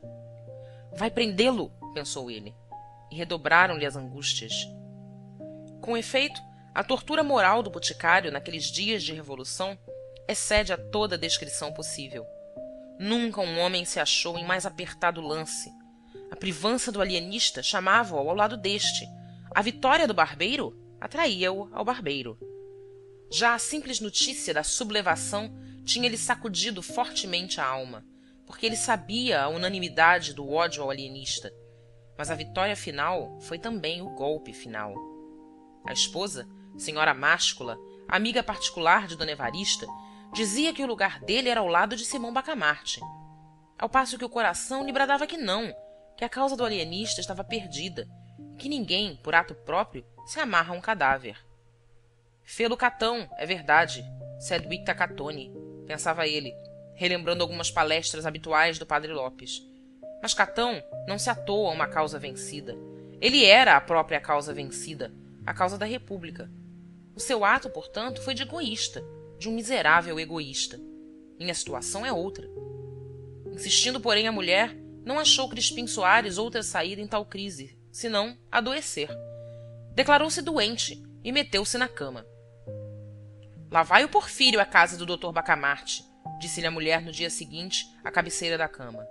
Vai acompanhado de gente. Vai prendê-lo, pensou o boticário. Uma ideia traz outra.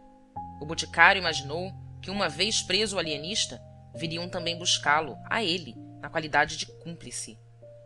Esta ideia foi o melhor dos vesicatórios. Crispim Soares ergueu-se, disse que estava bom, que ia sair. e, apesar de todos os esforços e protestos da consorte, vestiu-se e saiu.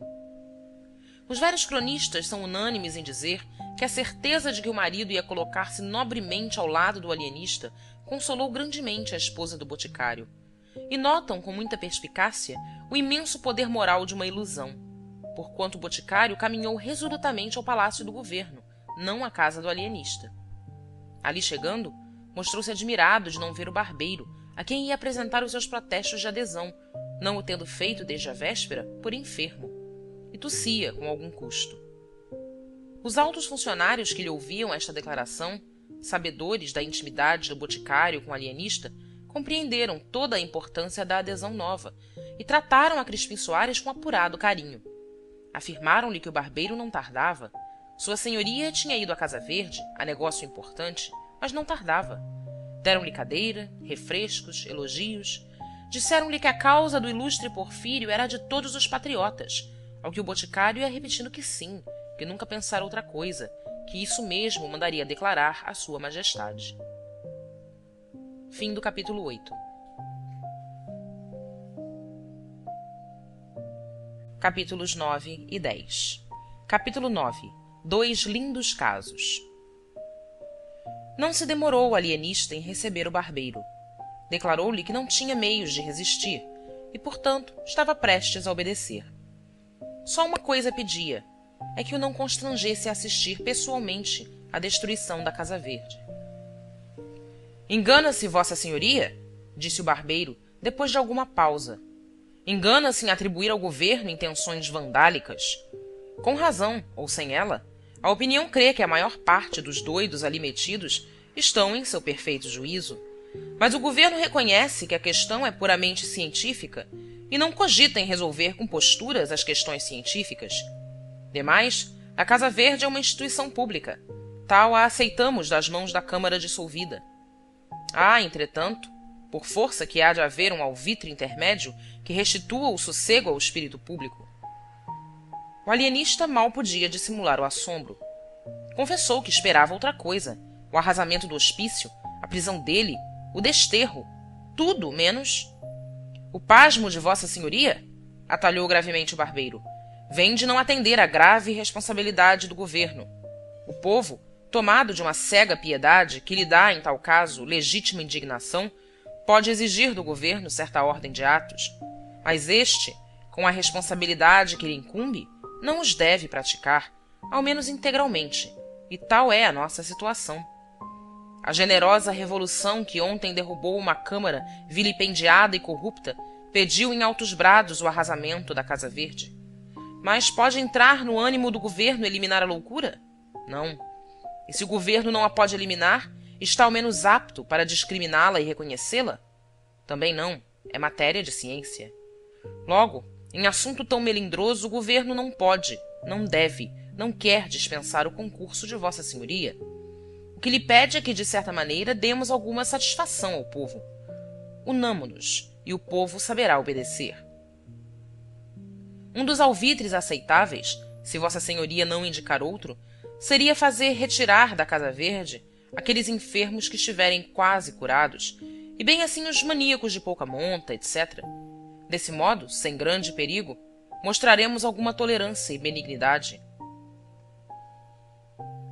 «Quantos mortos e feridos houve ontem no conflito?» perguntou Simão Bacamarte depois de uns 3 minutos. O barbeiro ficou espantado da pergunta, mas respondeu logo que 11 mortos e 25 feridos. 11 mortos e 25 feridos, repetiu 2 ou 3 vezes o alienista. E em seguida declarou que o alvitre lhe não parecia bom, mas que ele ia catar algum outro, e dentro de poucos dias lhe daria a resposta. E fez-lhe várias perguntas acerca dos sucessos da véspera, ataque, defesa, adesão dos dragões, resistência da Câmara, etc., ao que o barbeiro ia respondendo com grande abundância, insistindo principalmente no descrédito em que a Câmara caíra. O barbeiro confessou que o novo governo não tinha ainda por si a confiança dos principais da vila, mas o alienista podia fazer muito nesse ponto. O governo, concluiu o barbeiro, folgaria se pudesse contar, não já com a simpatia, senão com a benevolência do mais alto espírito de Itaguaí e seguramente do reino. Mas nada disso alterava a nobre e austera fisionomia daquele grande homem, que ouvia calado, sem desvanecimento nem modéstia, mas impassível, como um deus de pedra. 11 mortos e 25 feridos, repetiu o alienista, depois de acompanhar o barbeiro até a porta. Eis aí 2 lindos casos de doença cerebral. Os sintomas de duplicidade e descaramento deste barbeiro são positivos. Quanto à toleima dos que o aclamaram, não é preciso outra prova além dos 11 mortos e 25 feridos. 2 lindos casos. Viva o ilustre Porfírio! Bradaram umas 30 pessoas que aguardavam o barbeiro à porta. O alienista espiou pela janela e ainda ouviu este resto de uma pequena fala do barbeiro às 30 pessoas que o aclamavam. Porque eu velo, podeis estar certos disso, eu velo pela execução das vontades do povo.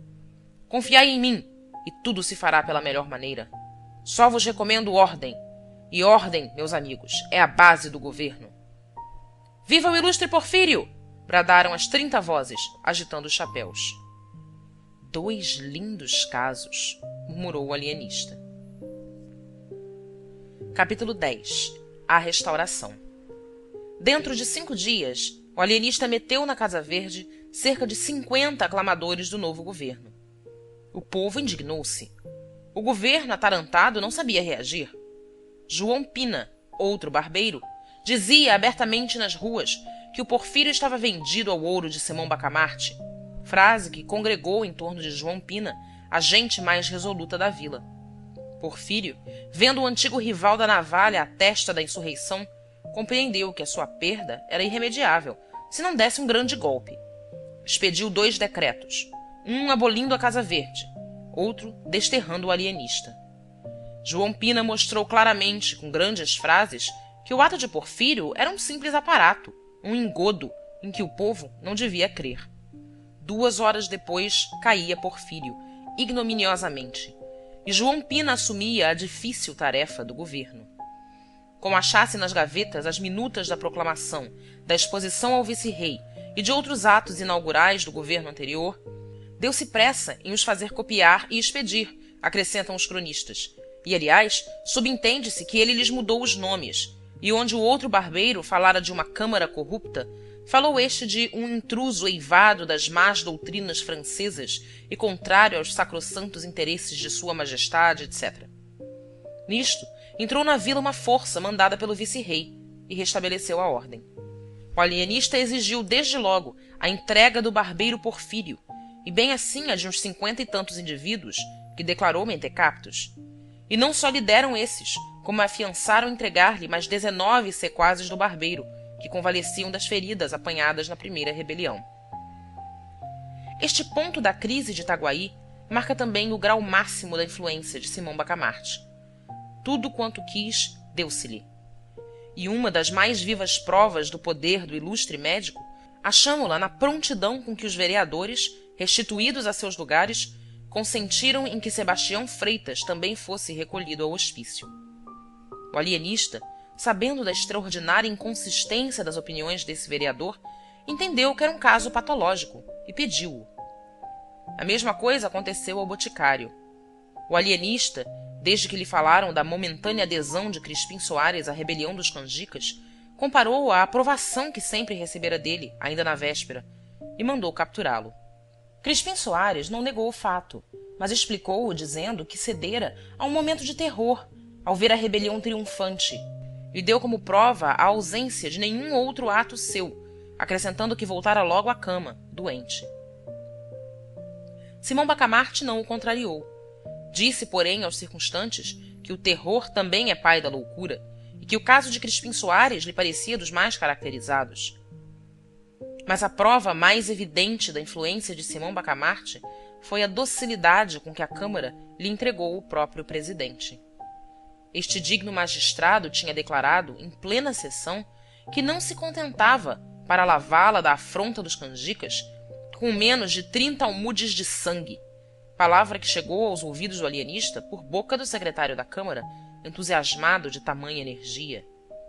Simão Bacamarte começou por meter o secretário na Casa Verde, e foi dali à Câmara, a qual declarou que o presidente estava padecendo da demência dos touros, um gênero que ele pretendia estudar com grande vantagem para os povos. A Câmara, a princípio, hesitou, mas acabou cedendo. Daí em diante, foi uma coleta desenfreada. Um homem não podia dar nascença ou curso à mais simples mentira do mundo, ainda daquelas que aproveitam ao inventor ou divulgador que não fosse logo metido na Casa Verde. Tudo era loucura. Os cultores de enigmas, os fabricantes de charadas, de anagramas, os maldizentes, os curiosos da vida alheia, os que põem todo o seu cuidado na tafularia, um ou outro almotacé enfunado, ninguém escapava aos emissários do alienista. Ele respeitava as namoradas e não poupava as namoradeiras, dizendo que as primeiras cediam a um impulso natural e as segundas a um vício. Se um homem era avaro ou pródigo, ia do mesmo modo para a Casa Verde. Daí a alegação de que não havia regra para a completa sanidade mental. Alguns cronistas creem que Simão Bacamarte nem sempre procedia com lisura e citam, em abono da afirmação, que não sei se pode ser aceita, o fato de ter alcançado da Câmara uma postura autorizando o uso de um anel de prata no dedo polegar da mão esquerda a toda pessoa que, sem outra prova documental ou tradicional, declarasse ter nas veias 2 ou 3 onças de sangue godo. Dizem esses cronistas que o fim secreto da insinuação à Câmara foi enriquecer um ourives, amigo e compadre dele.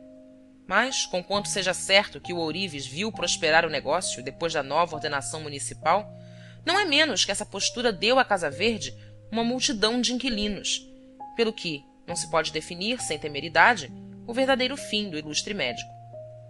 Quanto à razão determinativa da captura e aposentação na Casa Verde de todos quantos usaram do anel, é um dos pontos mais obscuros da história de Itaguaí. A opinião mais verossímil é que eles foram recolhidos por andarem a gesticular, à toa, nas ruas, em casa, na igreja. Ninguém ignora que os doidos gesticulam muito. Em todo caso, é uma simples conjetura. De positivo, nada há. Onde é que este homem vai parar? Diziam os principais da terra. Ah, se nós tivéssemos apoiado os canjicas! Um dia de manhã, dia em que a Câmara devia dar um grande baile, a vila inteira ficou abalada com a notícia de que a própria esposa do alienista fora metida na Casa Verde. Ninguém acreditou. Devia ser invenção de algum gaiato. E não era. Era a verdade pura. Dona Evarista fora recolhida às 2 horas da noite. O padre Lopes correu ao alienista e interrogou-o discretamente acerca do fato. Já há algum tempo que eu desconfiava, disse gravemente o marido. A modéstia com que ela vivera em ambos os matrimônios não podia conciliar-se com o furor das sedas, veludos, rendas e pedras preciosas que manifestou logo que voltou do Rio de Janeiro. Desde então comecei a observá-la. Suas conversas eram todas sobre esses objetos. Se eu lhe falava das antigas cortes, inquiria logo da forma dos vestidos das damas. Se uma senhora a visitava na minha ausência, antes de me dizer o objeto da visita, descrevia-me o trajo, aprovando umas coisas e censurando outras. Um dia, creio que vossa reverendíssima há de lembrar-se, propôs-se a fazer anualmente um vestido para a imagem de Nossa Senhora da Matriz. Tudo isto eram sintomas graves. Esta noite, porém, declarou-se a total demência. Tinha escolhido, preparado, enfeitado o vestuário que levaria ao baile da Câmara Municipal. Só hesitava entre um colar de granada e outro de safira. Anteontem, perguntou-me qual deles levaria. Respondi-lhe que um ou outro lhe ficava bem. Ontem repetiu a pergunta ao almoço. Pouco depois de jantar fui achá-la, calada e pensativa. Que tem? Perguntei-lhe. Queria levar o colar de granada, mas acho o de safira tão bonito. Pois leve o de safira. Ah, mas onde fica o de granada? Enfim, passou a tarde sem novidade. Ceamos e deitamo-nos. Alta noite. Seria 1h30. Acordo e não a vejo. Levanto-me, vou ao quarto de vestir. Acho-a diante dos 2 colares, ensaiando-os ao espelho, ora um, ora outro. Era evidente a demência. Recolhia logo. O padre Lopes não se satisfez com a resposta, mas não objetou nada. O alienista, porém, percebeu e explicou-lhe que o caso de Dona Evarista era de mania suntuária, não incurável e, em todo caso, digno de estudo. Conto pô-la boa, dentro de 6 semanas, concluiu ele. E a abnegação do ilustre médico deu-lhe grande realce. Conjecturas, invenções, desconfianças, tudo caiu por terra, desde que ele não duvidou recolher à Casa Verde a própria mulher, a quem amava com todas as forças da alma. Ninguém mais tinha o direito de resistir-lhe, menos ainda o de atribuir-lhe intuitos alheios à ciência. Era um grande homem austero, Hipócrates forrado de Catão. Fim do capítulo 10.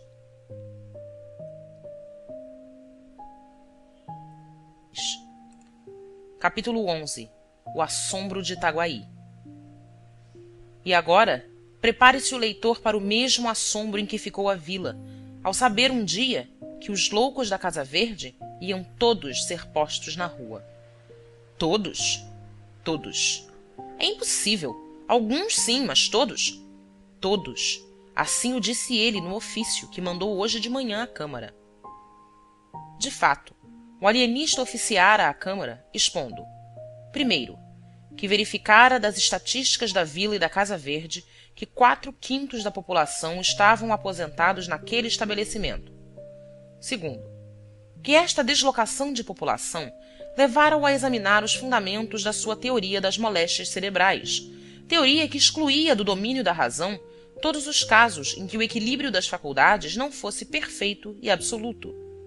Que, desse exame e do fato estatístico, resultara para ele a convicção de que a verdadeira doutrina não era aquela, mas a oposta, e, portanto, que se devia admitir como normal e exemplar o desequilíbrio das faculdades, e como hipóteses patológicas todos os casos em que aquele equilíbrio fosse ininterrupto. Quarto, que, à vista disso, declarava à Câmara que ia dar liberdade aos reclusos da Casa Verde e agasalhar nela as pessoas que se achassem nas condições agora expostas. Quinto, que, tratando de descobrir a verdade científica, não se pouparia a esforços de toda a natureza, esperando da Câmara igual dedicação. Sexto, que restituía à Câmara e aos particulares a soma do estipêndio recebido para alojamento dos supostos loucos, descontada a parte efetivamente gasta com a alimentação, roupa, etc., o que a Câmara mandaria verificar nos livros e arcas da Casa Verde. O assombro de Itaguaí foi grande. Não foi menor a alegria dos parentes e amigos dos reclusos. Jantares, danças, luminárias, músicas, tudo houve para celebrar tão fausto acontecimento. Não descrevo as festas, por não interessarem ao nosso propósito, mas foram esplêndidas, tocantes e prolongadas. E vão assim as coisas humanas. No meio do regozijo produzido pelo ofício de Simão Bacamarte, ninguém advertia na frase final do parágrafo 4º, uma frase cheia de experiências futuras. Fim do capítulo.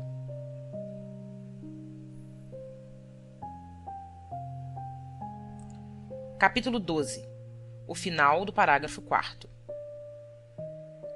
Apagaram-se as luminárias, reconstituíram-se as famílias, tudo parecia reposto nos antigos eixos. Reinava a ordem, a Câmara exercia outra vez o governo, sem nenhuma pressão externa, o próprio presidente e o vereador Freitas tornaram aos seus lugares. O barbeiro Porfírio, ensinado pelos acontecimentos, tendo provado tudo, como o poeta disse de Napoleão, e mais alguma coisa, porque Napoleão não provou a Casa Verde, o barbeiro achou preferível a glória obscura da navalha e da tesoura às calamidades brilhantes do poder. Foi, é certo, processado, mas a população da vila implorou a clemência de Sua Majestade. Daí o perdão. João Pina foi absolvido, atendendo-se a que ele derrocara um rebelde. Os cronistas pensam que deste fato é que nasceu o nosso adágio: ladrão que furta ladrão tem 100 anos de perdão. Adágio imoral, é verdade, mas grandemente útil. Não só findaram as queixas contra o alienista, mas até nenhum ressentimento ficou dos atos que ele praticara, acrescendo que os reclusos da Casa Verde, desde que ele os declarara plenamente ajuizados, sentiram-se tomados de profundo reconhecimento e férvido entusiasmo. Muitos entenderam que o alienista merecia uma especial manifestação e deram-lhe um baile, ao qual se seguiram outros bailes e jantares. Dizem as crônicas que Dona Evarista a princípio tivera ideia de separar-se do consorte, mas a dor de perder a companhia de tão grande homem venceu qualquer ressentimento de amor próprio, e o casal veio a ser ainda mais feliz do que antes. Não menos íntima ficou a amizade do alienista e do boticário. Este concluiu do ofício de Simão Bacamarte que a prudência é a primeira das virtudes em tempos de revolução, e apreciou muito a magnanimidade do alienista, que, ao dar-lhe a liberdade, estendeu-lhe a mão de amigo velho. «É um grande homem», disse ele à mulher, referindo aquela circunstância. Não é preciso falar do Albardeiro, do Costa, do Coelho, do Martim Brito e outros, especialmente nomeados neste escrito. Basta dizer que puderam exercer livremente os seus hábitos anteriores. O próprio Martim Brito, recluso por um discurso em que louvara enfaticamente Dona Evarista, fez agora outro, em honra do insigne médico, cujo altíssimo gênio, elevando as asas muito acima do sol, deixou abaixo de si todos os demais espíritos da terra. «Agradeço as palavras», retorquiu-lhe o alienista, «e ainda me não arrependo de o haver restituído à liberdade». Entretanto, a Câmara, que respondera ao ofício de Simão Bacamarte com a ressalva de que oportunamente estatuiria em relação ao final do parágrafo 4º, tratou enfim de legislar sobre ele. Foi adotada sem debate uma postura autorizando o alienista a agasalhar na Casa Verde as pessoas que se achassem no gozo do perfeito equilíbrio das faculdades mentais. E porque a experiência da Câmara tivesse sido dolorosa, estabeleceu ela a cláusula de que a autorização era provisória, limitada a 1 ano, para o fim de ser experimentada a nova teoria psicológica, podendo a Câmara, antes mesmo daquele prazo, mandar fechar a Casa Verde, se a isso fosse aconselhada por motivos de ordem pública. O vereador Freitas propôs também a declaração de que em nenhum caso fossem os vereadores recolhidos ao asilo dos alienados, cláusula que foi aceita, votada e incluída na postura, apesar das reclamações do vereador Galvão. O argumento principal desse magistrado é que a Câmara, legislando sobre uma experiência científica, não podia excluir as pessoas dos seus membros das consequências da lei. A exceção era odiosa e ridícula. Mal proferir estas 2 palavras, romperam os vereadores em altos brados contra a audácia e insensatez do colega. Este, porém, ouviu-os e limitou-se a dizer que votava contra a exceção. A vereança, concluiu ele, não nos dá nenhum poder especial, nem nos elimina do espírito humano. Simão Bacamarte aceitou a postura com todas as restrições. Quanto à exclusão dos vereadores, declarou que teria profundo sentimento se fosse compelido a recolhê-los à Casa Verde. A cláusula, porém, era a melhor prova de que eles não padeciam do perfeito equilíbrio das faculdades mentais. Não acontecia o mesmo ao vereador Galvão, cujo acerto na objeção feita e cuja moderação na resposta dada às invectivas dos colegas mostravam da parte dele um cérebro bem organizado, pelo que rogava à Câmara que lhe o entregasse. A Câmara, sentindo-se ainda agravada pelo proceder do vereador Galvão, estimou o pedido do alienista e votou unanimemente a entrega. Compreende-se que, pela teoria nova, não bastava um fato ou um dito para recolher alguém à Casa Verde. Era preciso um longo exame, um vasto inquérito do passado e do presente. O padre Lopes, por exemplo, só foi capturado 30 dias depois da postura. A mulher do boticário, 40 dias. A reclusão desta senhora encheu o consorte de indignação. Crispim Soares saiu de casa espumando de cólera e declarando às pessoas a quem encontrava que ia arrancar as orelhas ao tirano. Um sujeito, adversário do alienista, ouvindo na rua essa notícia, esqueceu os motivos de dissidência e correu à casa de Simão Bacamarte, a participar-lhe o perigo que corria.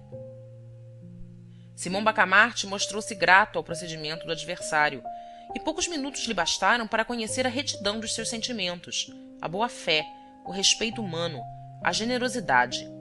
Apertou-lhe muito as mãos e recolheu-o à Casa Verde. Um caso destes é raro, disse ele à mulher pasmada. Agora esperemos o nosso Crispim. Crispim Soares entrou. A dor vencera a raiva. O boticário não arrancou as orelhas ao alienista. Este consolou o seu privado, assegurando-lhe que não era caso perdido. Talvez a mulher tivesse alguma lesão cerebral. Ia examiná-la com muita atenção, mas antes disso não podia deixá-la na rua. E parecendo-lhe vantajoso reuni-los, porque a astúcia e velhacaria do marido poderiam de certo modo curar a beleza moral que ele descobrira na esposa, disse Simão Bacamarte: o senhor trabalhará durante o dia na botica, mas almoçará e jantará com sua mulher, e cá passará as noites e os domingos e dias santos. A proposta colocou o pobre boticário na situação do asno de Buridã. Queria viver com a mulher, mas temia voltar à Casa Verde, e nessa luta esteve algum tempo, até que d Evaristo tirou da dificuldade, prometendo que se incumbiria de ver a amiga e transmitiria os recados de um para outro. Crispim Soares beijou-lhe as mãos, agradecido. Este último rasgo de egoísmo pusilânime pareceu sublime ao alienista. Ao cabo de 5 meses, estavam alojadas umas 18 pessoas. Mas Simão Bacamarte não afrouxava. Ia de rua em rua, de casa em casa, espreitando, interrogando, estudando. E quando colhia um enfermo, levava-o com a mesma alegria com que outrora os arrebanhava às dúzias. Essa mesma desproporção confirmava a teoria nova. Achara-se, enfim, a verdadeira patologia cerebral. Um dia, conseguiu meter na Casa Verde o juiz de fora, mas procedia com tanto escrúpulo que o não fez senão depois de estudar minuciosamente todos os seus atos e interrogar os principais da vila. Mais de uma vez esteve prestes a recolher pessoas perfeitamente desequilibradas. Foi o que se deu com um advogado, em quem reconheceu um tal conjunto de qualidades morais e mentais que era perigoso deixá-lo na rua. Mandou prendê-lo. Mas o agente, desconfiado, pediu-lhe para fazer uma experiência. Foi ter com um compadre, demandado por um testamento falso, e deu-lhe de conselho que tomasse por advogado o Salustiano. Era o nome da pessoa em questão. Então parece-lhe... Sem dúvida. Vá, confesse tudo, a verdade inteira, seja qual for, e confie-lhe a causa. O homem foi ter com o advogado, confessou ter falsificado o testamento e acabou pedindo que lhe tomasse a causa. Não se negou o advogado. Estudou os papéis, arrasou-os longamente e provou a todas as luzes que o testamento era mais que verdadeiro. A inocência do réu foi solenemente proclamada pelo juiz e a herança passou-lhe às mãos. O distinto jurisconsulto deveu a esta experiência a liberdade. Mas nada escapa a um espírito original e penetrante. Simão Bacamarte, que desde algum tempo notava o zelo, a sagacidade, a paciência, a moderação daquele agente, reconheceu a habilidade e o tino com que ele levara a cabo uma experiência tão melindrosa e complicada, e determinou recolhê-lo imediatamente à Casa Verde. Deu-lhe, todavia, um dos melhores cubículos. Os alienados foram alojados por classes. Fez uma galeria de modestos, isto é, os loucos em que predominava esta perfeição moral. Outra de tolerantes, outra de verídicos, outra de símplices, outra de leais, outra de magnânimos, outra de sagazes, outra de sinceros, etc. Naturalmente, as famílias e os amigos dos reclusos bradavam contra a teoria, e alguns tentaram compelir a Câmara a cassar a licença. A Câmara, porém, não esquecera a linguagem do vereador Galvão, e se cassasse a licença, vê-lo-ia nas ruas e restituído ao lugar, pelo que recusou. Simão Bacamarte oficiou aos vereadores, não agradecendo, mas felicitando-os por esse ato de vingança pessoal. Desenganados da legalidade, alguns principais da vila recorreram secretamente ao barbeiro Porfírio e afiançaram-lhe todo o apoio de gente, de dinheiros e influência na corte, se ele se pusesse à testa de outro movimento contra a Câmara e o alienista. O barbeiro respondeu-lhes que não, que a ambição o levara da primeira vez a transgredir as leis, mas que ele se emendara, reconhecendo o erro próprio e a pouca consistência da opinião dos seus mesmos sequazes, que a Câmara entendera autorizar a nova experiência do alienista por 1 ano. Cumpria ou esperar o fim do prazo, ou requerer ao vice-rei, caso a mesma Câmara rejeitasse o pedido. Jamais aconselharia o emprego de um recurso que ele viu falhar em suas mãos, e isso a troco de mortes e ferimentos que seriam o seu eterno remorso. "O que é que me está dizendo?" perguntou o alienista, quando um agente secreto lhe contou a conversação do barbeiro com os principais da vila. 2 dias depois, o barbeiro era recolhido à Casa Verde. "Preso por ter cão, preso por não ter cão!" exclamou o infeliz. Chegou o fim do prazo. A Câmara autorizou um prazo suplementar de 6 meses para ensaio dos meios terapêuticos. O desfecho deste episódio da crônica itaguaiense é de tal ordem e tão inesperado que merecia nada menos de 10 capítulos de exposição. Mas contento-me com um, que será o remate da narrativa e um dos mais belos exemplos de convicção científica e abnegação humana. Fim do capítulo.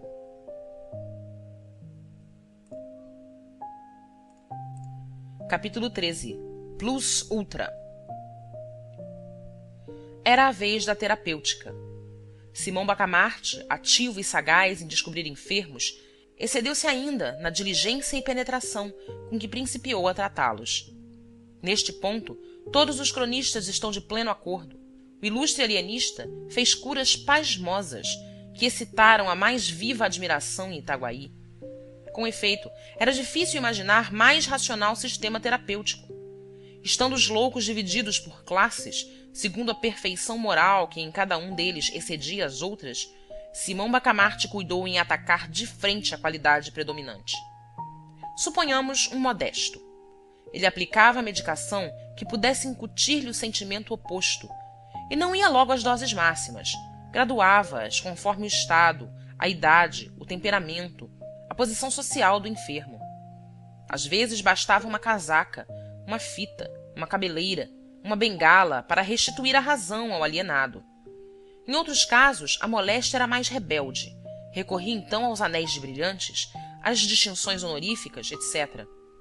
Houve um doente, poeta, que resistiu a tudo. Simão Bacamarte começava a desesperar da cura, quando teve a ideia de mandar correr matraca, para o fim de o apregoar como um rival de garção e de píndaro. Foi um santo remédio, contava a mãe do infeliz a uma comadre. Foi um santo remédio. Outro doente, também modesto, opôs a mesma rebeldia à medicação.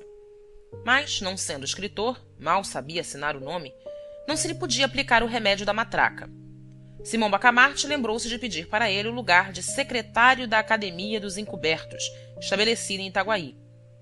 Os lugares de presidente e secretários eram de nomeação régia, por especial graça do finado rei Dom João V, e implicavam o tratamento de excelência e o uso de uma placa de ouro no chapéu. O governo de Lisboa recusou o diploma, mas, representando o alienista, que o não pedia como prêmio honorífico ou distinção legítima, e somente como um meio terapêutico para um caso difícil, o governo cedeu excepcionalmente à súplica. E ainda assim, não o fez sem extraordinário esforço do ministro da Marinha e Ultramar, que vinha a ser primo do alienado. Foi outro santo remédio.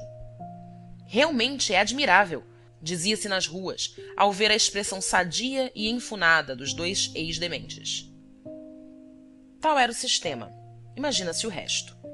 Cada beleza moral ou mental era atacada no ponto em que a perfeição parecia mais sólida, e o efeito era certo.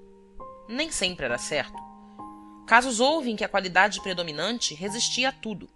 Então, o alienista atacava outra parte, aplicando à terapêutica o método da estratégia militar, que toma uma fortaleza por um ponto, se por outro o não pode conseguir. No fim de 5 meses e meio, estava vazia a Casa Verde. Todos curados. O vereador Galvão, tão cruelmente afligido de moderação e equidade, teve a felicidade de perder um tio. Digo felicidade, porque o tio deixou um testamento ambíguo, e ele obteve uma boa interpretação, corrompendo os juízes e embaçando os outros herdeiros. A sinceridade do alienista manifestou-se nesse lance. Confessou ingenuamente que não teve parte na cura. Foi a simples vis medicatrix da natureza. Não aconteceu o mesmo com o padre Lopes. Sabendo o alienista que ele ignorava perfeitamente o hebraico e o grego, incumbiu-o de fazer uma análise crítica da versão dos 70. O padre aceitou a incumbência, e em boa hora o fez. Ao cabo de 2 meses, possuía um livro e a liberdade. Quanto à senhora do boticário, não ficou muito tempo na célula que lhe coube, e onde, aliás, não faltaram carinhos. Por que o Crispim não vem visitar-me? Dizia ela todos os dias. Respondiam-lhe ora uma coisa, ora outra, afinal disseram-lhe a verdade inteira. A digna matrona não pôde conter a indignação e a vergonha. Nas explosões da cólera, escaparam-lhe expressões soltas e vagas como estas: tratante, velhaco, ingrato. Um patife que tem feito casas à custa de ungüentos falsificados e podres à tratante! Simão Bacamarte advertiu que, ainda quando não fosse verdadeira a acusação contida nestas palavras, bastavam elas para mostrar que a excelente senhora estava enfim restituída ao perfeito desequilíbrio das faculdades, e prontamente lhe deu alta. Agora, se imaginais que o alienista ficou radiante ao ver sair o último hóspede da Casa Verde, mostrais com isso que ainda não conheceis o nosso homem. Plus ultra era a sua divisa. Não lhe bastava ter descoberto a teoria verdadeira da loucura. Não o contentava ter estabelecido em Itaguaí o reinado da razão. Plus ultra. Não ficou alegre, ficou preocupado, cogitativo. Alguma coisa lhe dizia que a teoria nova tinha em si mesma outra e novíssima teoria. Vejamos, pensava ele, vejamos se chego enfim à última verdade. Dizia isto, passeando ao longo da vasta sala, onde fulgurava a mais rica biblioteca dos domínios ultramarinos de Sua Majestade. Um amplo chambre de damasco, preso à cintura por um cordão de seda com borlas de ouro, presente de uma universidade, envolvia o corpo majestoso e austero do ilustre alienista. A cabeleira cobria-lhe uma extensa e nobre calva, adquirida nas cogitações cotidianas da ciência. Os pés, não delgados e femininos, não graúdos e mariolas, mas proporcionados ao vulto, eram resguardados por um par de sapatos cujas fivelas não passavam de simples e modesto latão. Vede a diferença. Só se lhe notava luxo naquilo que era de origem científica. O que propriamente vinha dele trazia a cor da moderação e da singeleza, virtudes tão ajustadas à pessoa de um sábio. Era assim que ele ia, o grande alienista, de um cabo a outro da vasta biblioteca, metido em si mesmo, estranho a todas as coisas que não fosse o tenebroso problema da patologia cerebral. Súbito, parou. Em pé, diante de uma janela, com o cotovelo esquerdo apoiado na mão direita, aberta, e o queixo na mão esquerda, fechada, perguntou ele a si: mas deveras estariam eles doidos e foram curados por mim? Ou o que pareceu cura não foi mais do que a descoberta do perfeito desequilíbrio do cérebro? E cavando por aí abaixo, eis o resultado a que chegou. Os cérebros bem organizados que ele acabava de curar eram desequilibrados como os outros.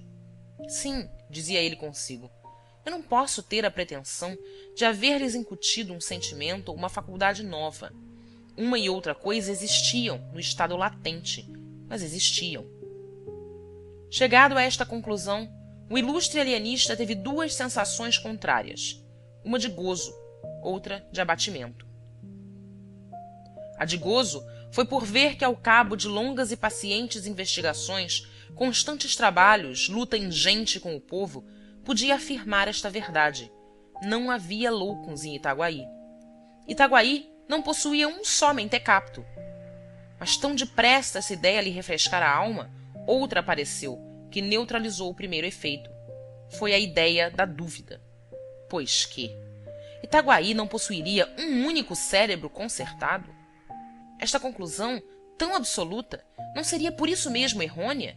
E não vinha, portanto, destruir o largo e majestoso edifício da nova doutrina psicológica? A aflição do egrégio Simão Bacamarte é definida pelos cronistas itaguaienses como uma das mais medonhas tempestades morais que têm desabado sobre o homem. Mas as tempestades só aterram os fracos. Os fortes enrijam-se contra elas e fitam o trovão. 20 minutos depois alumiou-se a fisionomia do alienista, de uma suave claridade. Sim, há de ser isso, pensou ele. Isso é isto. Simão Bacamarte achou em si os característicos do perfeito equilíbrio mental e moral. Pareceu-lhe que possuía a sagacidade, a paciência, a perseverança, a tolerância, a veracidade, o vigor moral, a lealdade, todas as qualidades, enfim, que podem formar um acabado mentecapto. Duvidou logo, é certo, e chegou mesmo a concluir que era ilusão, mas, sendo um homem prudente, resolveu convocar um conselho de amigos, a quem interrogou com franqueza. A opinião foi afirmativa. Nenhum defeito? Nenhum, disse em coro a assembleia. Nenhum vício? Nada. Tudo perfeito? Tudo. Não! Impossível! Bradou o alienista. Digo que não sinto em mim essa superioridade que acabo de ver definir com tanta magnificência. A simpatia que vos faz falar. Estudo-me e nada acho que justifique os excessos da vossa bondade. A assembléia insistiu. O alienista resistiu. Finalmente, o padre Lopes explicou tudo, com este conceito digno de um observador. Sabe a razão por que não vê as suas elevadas qualidades, que, aliás, todos nós admiramos? É porque tem ainda uma qualidade que realça as outras: a modéstia. Era decisivo. Simão Bacamarte curvou a cabeça, juntamente alegre e triste, e ainda mais alegre do que triste. Ato contínuo, recolheu-se à Casa Verde. Em vão a mulher e os amigos lhe disseram que ficasse, que estava perfeitamente são e equilibrado. Nem rogos, nem sugestões, nem lágrimas o detiveram um só instante. A questão é científica, dizia ele. Trata-se de uma doutrina nova, cujo primeiro exemplo sou eu. Reúno em mim mesmo a teoria e a prática. Simão! Simão! Meu amor! Dizia-lhe a esposa, com o rosto lavado em lágrimas. Mas o ilustre médico, com os olhos acesos da convicção científica, trancou os ouvidos à saudade da mulher e brandamente a repeliu. Fechada a porta da Casa Verde, entregou-se ao estudo e à cura de si mesmo. Dizem os cronistas que ele morreu dali a 17 meses, no mesmo estado em que entrou, sem ter podido alcançar nada. Alguns chegam ao ponto de conjecturar que nunca houve outro louco, além dele, em Itaguaí. Mas essa opinião, fundada em um boato que correu desde que o alienista expirou, não tem outra prova senão o boato, e boato duvidoso, pois é atribuído ao padre Lopes, que com tanto fogo realçara as qualidades do grande homem. Seja como for, efetuou-se o enterro, com muita pompa e rara solenidade. Fim do capítulo. Fim de O Alienista, de Machado de Assis.